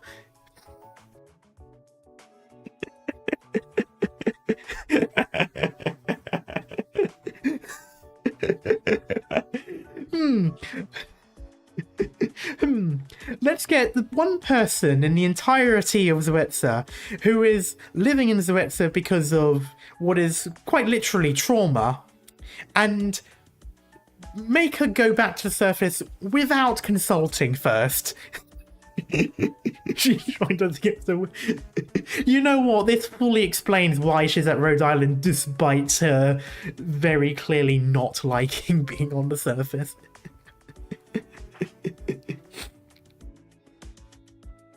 Oh.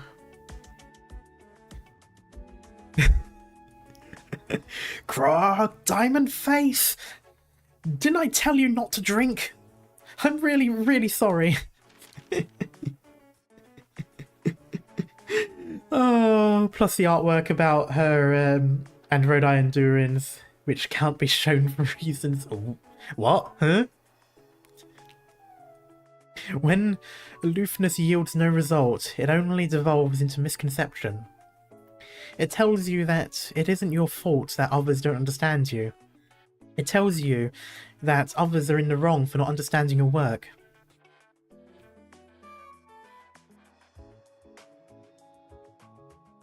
But sometimes, that couldn't be further from the truth. You can, of course, hold on to the way you think. However, if your line of thought is really so fine and exquisite, shouldn't you try your best to share it all the more?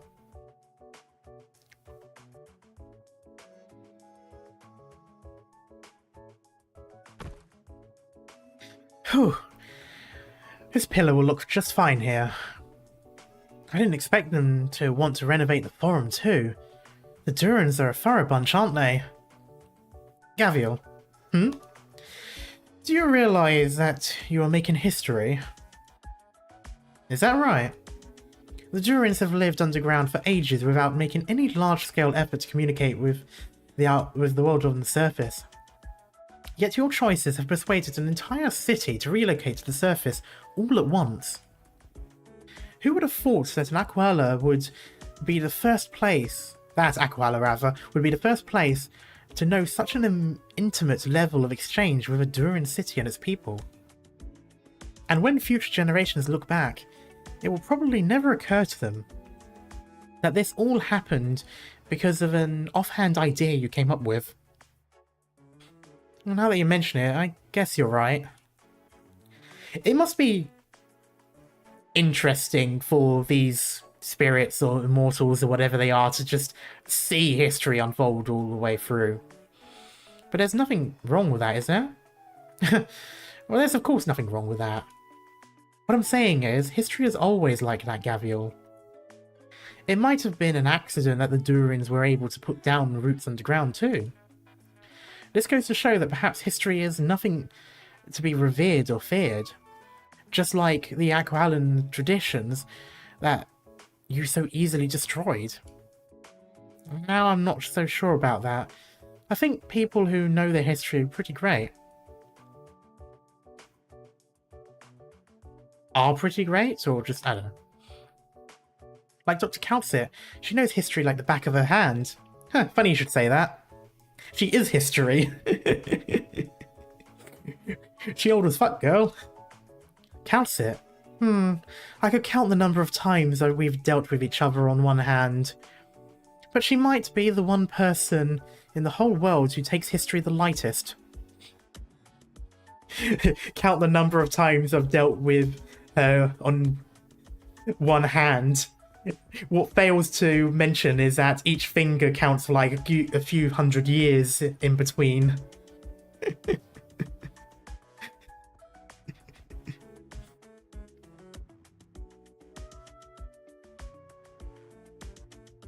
Is that right? Of course. And I suspect the way she goes about it might even be a kind of helplessness. The kind that comes from knowing nothing can be done. Yeah, I've definitely seen that side of it. Now then, let's change the subject. Zamama told me that you wavered in your decision, but you persisted with it nonetheless, and that you plan to continue doing as much.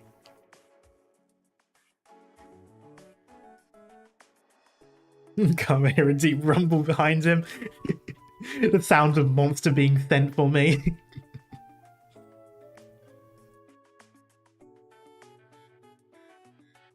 We know that thanks to Lentra, her being helpless, yeah. I mean, to an extent, Walk in the Dust kind of does it as well. Or at least it showed the helplessness. I don't think it necessarily showed her being helpless, but it showed, like, the fact that her actions weren't doing too much. Or, like, it wasn't doing as much as you would expect or that she would expect or stuff like that. And I think What's-His-Face, Passenger, kind of also did that out of spite and deliberately made it so that her actions wouldn't mean much in that particular part of it.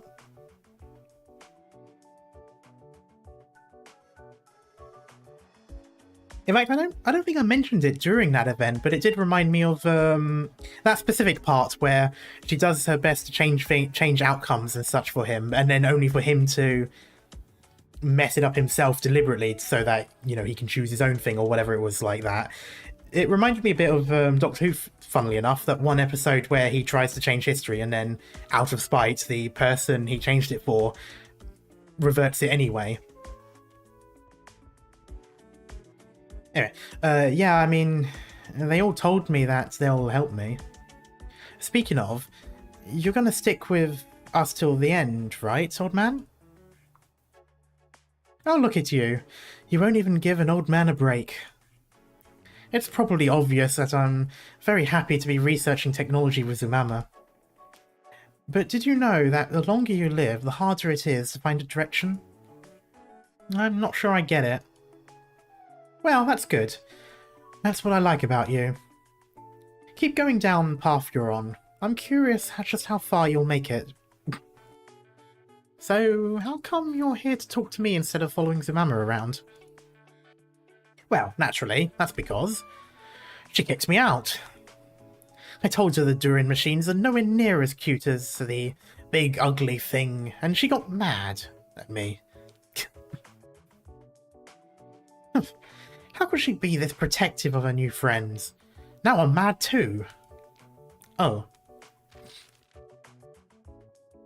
There are certain things you will never understand until you experience them yourself. And so I'm leaving you with a problem. Until you become the next design representative, and until you manage to persuade all of Zuetsa that your work has a profound meaning within, I will leave your side, and you are not allowed to come look for me. We are architects, and our job is to provide designs that satisfy the masses. You will come to understand that this is the greatest challenge you will ever face. Not a design flaw, not a construction problem, but rather as something as simple as being persuasive.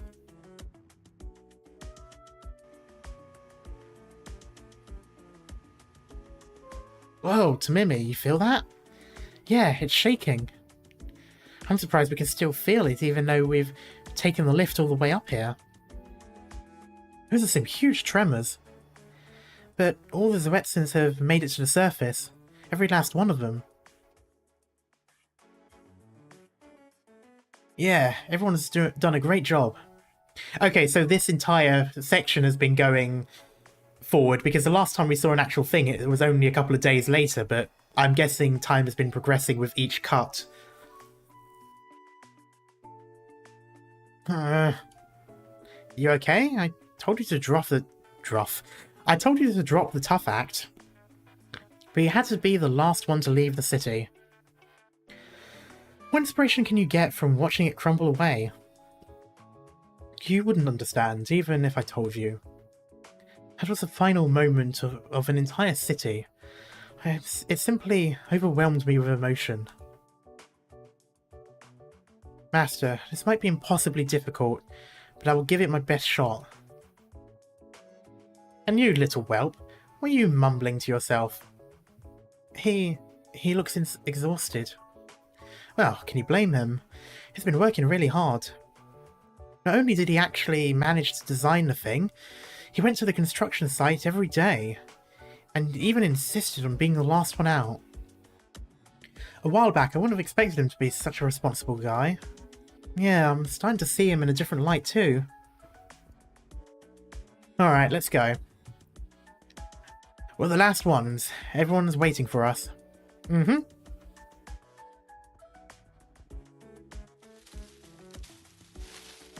How come Gavial isn't back yet? She didn't get into trouble, did she? Now don't jinx it. She's here. Now where's the doctor? I'm eager to see the waterfall. You could go on ahead. Now that won't do. This is a... how do you say this? Right, a historic moment. A large crowd of Durins in Tiaqua have gathered in front of the mine. They are all waiting for the last group to ride the elevator to the surface. All? Wasn't it like 100,000 or something like that? Or am I thinking of a different event?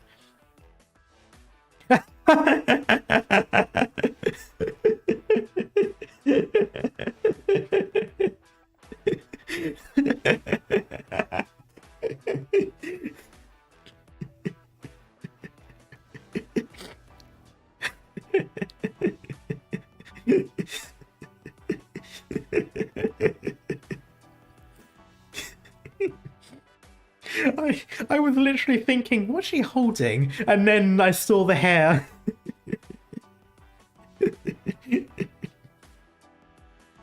Oh, I love this. I love this so much.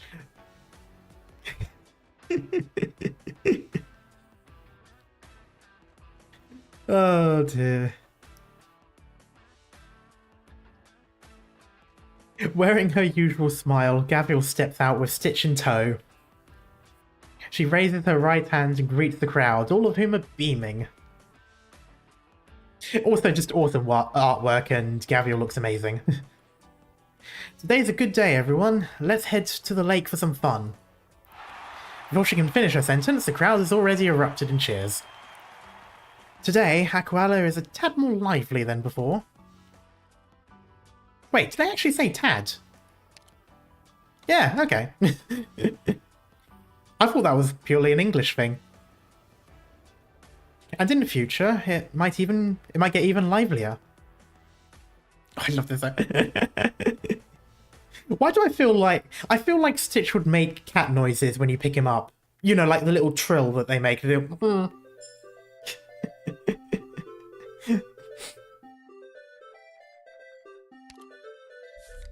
Damn, we've done it.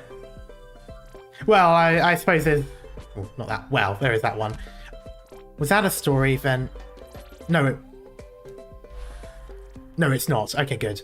Whew, I thought that was a story. Congratulations on being the story. Yee! God, and with like, what, 1 day left? Oh no, 16th. Okay, so it wasn't 1 day. There is still tomorrow. Dum dum dum dum dum dum dum dum dum dum dum dum dum dum dum dum. Sorry. Man, I actually really liked that event. Thoughts? Let me just collect myself for a moment. I really liked that event, and you know, while it's unfortunate that the city is going to go boom, next stages, yeah, I'm gonna have to try and get through it as quickly as I can tomorrow during my free times. But yeah, anyway, story. I really liked it, to be honest. It's another one that was quite light-hearted. I mean, okay, yeah, again, the city going boom is not particularly light-hearted. It's a bit sad, but, you know, still in general, like, it's like, you know, it's a nice story. It's a good one, and really funny. I actually... God, I've had some of the largest laughs from this event. Just... those two in particular, and Avdotya as well. No one died after all. Yep, that is always a good thing. Especially in Arknights, where that doesn't happen very often. Oh, what else is there? I've had quite a bit in my head, and now suddenly I'm empty. Any plans on Valhalla this year, by the way? Oh yeah, no, I'm going to go back into it. I just haven't had much time.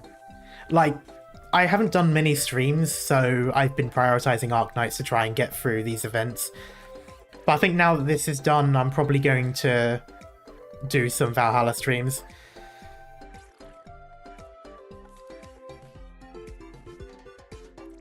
I think, I must say, I do have a soft spot for Ideal City, not just because I liked the story, but because it is the first event I played. And while I didn't get through it, and I didn't read the story while I was doing it the first time, I'm glad that I got the chance to do it again through, because, man, it was a really good one. I'm glad I got to read it. Like, I'm glad I didn't read it the first time, because with the context now, like, you know, having played the game and knowing pretty much all there is to know at this point, like, yeah. Like, honestly, I'm glad that I got to read it now that I've played the game, because I mean, there wasn't a lot of references to things that were going on, but it's still like, you know, like I'm just glad I got the context. I'm glad that I know what they're talking about. I'm glad that all that sort of stuff, and it is just a really nice story as well, and that's kind of the big thing about it. And I do like, fuck, why am I lost for words now? I need to think about this stuff better while I play these games. Oh yeah, I was gonna say, I think I do like, I mean, when you compare the auto from this event, you can clearly see how your strategies have improved. True. That is one thing. I did pretty much redo all of those stages, like, goddamn. But yeah, I would want to say one thing, and I don't think I've ever really mentioned this before, or I might have, but like a long time ago. I do like the fact that Arknights does reruns, and then makes them permanent after the rerun. Like, I do, except for the collab stuff, of course, but I do really like that, because in quite a few other gachas, especially like Genshin, which is something that I played non-stop when I first started it, you really do feel like you miss out a lot if you just miss so much as one. Collab is also going to get a rerun. Yeah, I heard that, and I'm really glad that they're doing that because it means I get to play both. But, yeah, I think the one thing I do really like about Arknights events is that you do get the chance to play them again. And then you get the chance to always play them again because they're always going to be there, besides the collab events. And that's just something that I really like about this, and I'm sure there are other gachas that do that as well. It's probably not just Arknights, but it's still like, you know, like again, like when I compare it to Genshin, where you will never get that same event, and I'm just like, you know, and it just feels like you miss so much. But with Arknights, you always get the fallback. You always get to go back and do these things. And yeah, obviously there are parts of the event that you don't get when you have the permanent side of it. But from the story standpoint, that's the important part for me.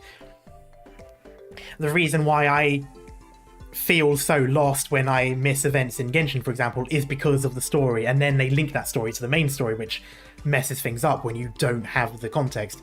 With Arknights, you can always go back and play them, assuming that they're available, or you can always wait to play them again.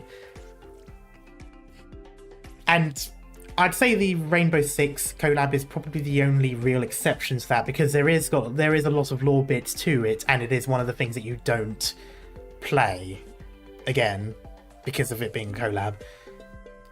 Yeah, but those newspaper articles, oh yeah, that's true. Yeah, that thing is kind of yeah, that is somewhat unfortunate, and it's a shame they didn't add in that section somewhere. But just in general though, the fact that you can still play the stories though, that's the important thing though, because yeah, you miss out the newspapers and that, but imagine if you didn't have the event at all. Like, you just missed it. You didn't play the Academy Edge events. Done. You couldn't go back to them. Like, that would be, in my opinion, even worse.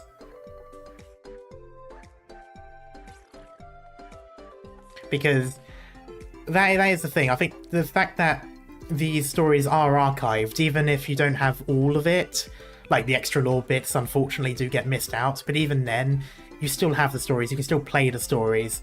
You're still part of the stories. You're not just reading them on a wiki or watching a video. And I think that's just something that I really like about Arknights.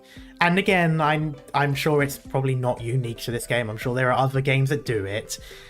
But this is the first for me that has done this, and I do really appreciate it. I like that I got to play this again, is the thing. Like, because if this were like Genshin or any of those other games, I would never have been able to play Ideal City again. I would have missed it.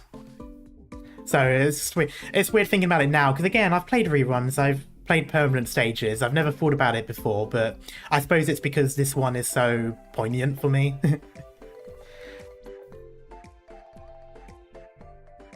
And the Twitter or Skype in the Sydney Festival. But yeah, so yeah, there are some bits that are missing, but I still like the fact that you can go back and play them whenever, once they're done, once they've gone through the rerun and all that. But in terms of this story in particular, though, 'cause that was a bit off topic really, but in terms of this story in particular, I really liked it. I always like the summer events. I love the summer vibes. I love the more chill sort of atmosphere to it. Even some of the more slightly sadder stuff, like in So Long Adele, which, you know, was arguably a little bit more sad in terms of backstory at least. It was still, you know, really fun event, really funny, lots of stuff. I like the humor that they always add in these kinds of events. I really love the Durins. I really do. I can see why Avdotya likes them so much. I think they're absolutely fun. It's like them and Laterans are got to be some of my favourite in terms of culture, not necessarily race themselves, but rather the culture that they have. Like, it was just really fun seeing the way that they're like.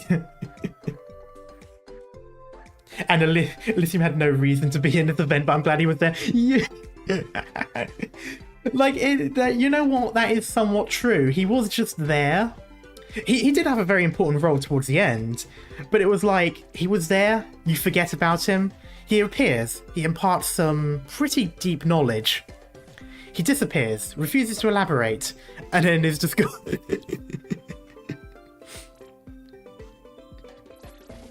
Like, that was the funny thing, like, he really was just there, and then, you know, got his shit together when it was needed, and then went back to doing whatever. And I will say that does kind of sum him up, not gonna lie. Because even in what's it called, Stotifera Navis, while he was a little bit more serious there, he was still, you know, he was still like that sort of thing. Like, what his interactions with Geordie, which were almost downright flirty to an extent. Like, he just has that attitude where he'll be quite silly and goofy, and then he'll go serious when he needs to. And in the moment it's done, he's back to being silly and goofy. Like, it's just literally an on-off switch. He doesn't sort of dwell on it as much, or at least not outwardly. And I do like those kind of, him fanboying over AUS, yeah. I do like those kind of characters, the, what is it, like the crouching moron, hidden badass. That kind of people, the ones who seem silly and goofy, but then when they're needed, that's the point where they take over, and you just have to pause for a moment and think, "Oh wow, you actually said all that." Because that was my thoughts when he was talking to Catch in the previous stream. Like, I did have to sort of stop for a moment and think, "Geez, that was deep." From him. But of course it would be from him. He is like that. You just don't think about it until he is like that. But yeah, that's generally my thoughts on the story, though. I'm kind of waffling now and going in circles. Wasn't Elysium in Chapter 8 as part of the communication squad? I think so. I remember seeing him in the main story, but I can't remember if he was, like, fully there or if he was in the background. I honestly can't.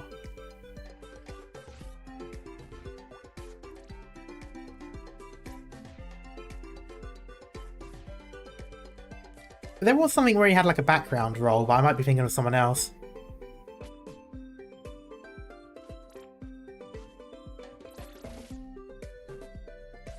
But yeah, that's generally my thoughts on the matter anyway. Really good story. Definitely up there with one of my favourites. And just, yeah, it was just a really fun event. I don't know which one's going to be next. I'm going to try and play a bit more Chapter 12 before the next event, but I'm not entirely sure. It depends on if there's a little gap between Ideal City and the next event. Or maybe they won't do another event until Thingy is finished, although I don't think they will. Next time, the next story event is Typhon. It's one of those you unlock like with Muina. Okay. Oh, so it's not like this kind of event. Okay, that's fine with me then, because I can just unlock it and then I'll read it some point in the future, like I did with the others. Pre-event setting up IS4. Right, okay. Okay, so I'll at the very least then read it before IS4 then. Or does it need to rerun before it becomes permanent? Like, no. So what I'm getting at is it's like Vigillo and I've forgotten the name, even though I literally just reacted to it a couple of streams ago. But it's like those events, isn't it? Where you just select the stories and read them, right? Yes, likely. So as long as I do the stages and unlock them, I will have them permanently. I don't need a rerun or anything for them to become permanent. I just have to undo the stage, do whatever it is that needs to unlock them. Although actually, then again, I didn't do the stages for the other stuff, and I've got them anyway. So, I don't know. Regardless, the point is, I'll do that before IS4. I won't do it as it's released. So that'll give me some time to go through Chapter 12 and finally stream something else, like Valhalla. And Obscure Wanderer is still one of my favourite stories, but everyone skips them. Well, I'll probably do Obscure Wanderer now that I've done all the other Kashmir stories. You can do your normal farm stage and then film in the shop, yeah. And get the film in the shop, yeah. But that's generally the idea. So after this, I'll be doing some more Valhalla. I'll try to do some other games. I want to stream Bastion. I don't know if any of you remember Bastion. Well, you know, it's a pretty cool game, and I've never actually played it myself. I've only ever seen bits and pieces of it and music. I love the music. So I want to actually play it for myself and actually play it, and I'll probably do that at some point. And of course, there's Valhalla, and then as you get the event item, Bastion is fun, yeah. And of course, I'll be continuing on with Chapter 12. I want to actually get it, you know, all set up. I played Bastion. The narrator is similar to the narrator in Reverse 1994. Okay, 1994. What did I say? 1994? 1999. Okay, interesting.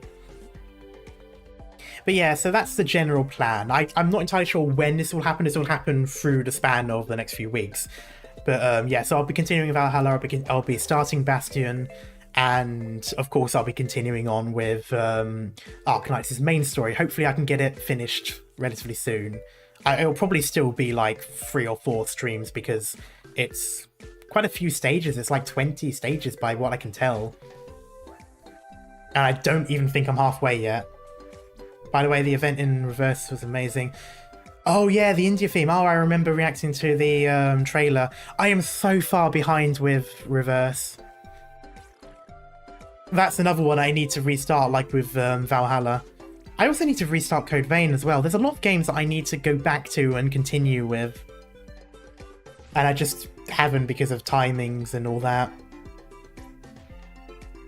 I also still need to push out videos. I'm doing it, so I'm just... Because I'm bulk editing, I'm editing multiple videos at once, so I've got a backlog and I don't have to worry about, you know, being late to release stuff. So it's taken me a lot longer because I'm doing multiple videos. But then after that, I should be able to have enough videos on the side that when I do upload, I have time to then make more videos and then upload them later on. So basically, it's something that will be something to start the ball rolling. To be fair, there are a lot of things I have to do in RL, but never do. But yeah, but that's the general idea anymore. That's the general idea anyway, not anymore. I'm waffling now. I'm just yapping about, so I'm gonna leave it here. One of the shorter streams, but there was not much left of the story anyway. But yeah, thank you guys so much for hanging around, and it has been fun. It's been a fun story. The only problem with these two summer events, is I really want it to be summer now. And it's been getting a little bit warmer here recently as well, which has been making me feel like it's summer. But it's not for like a good few months. But yeah, that's it for now. Thank you guys so much for coming around though, and I shall see you all next time. Bye bye.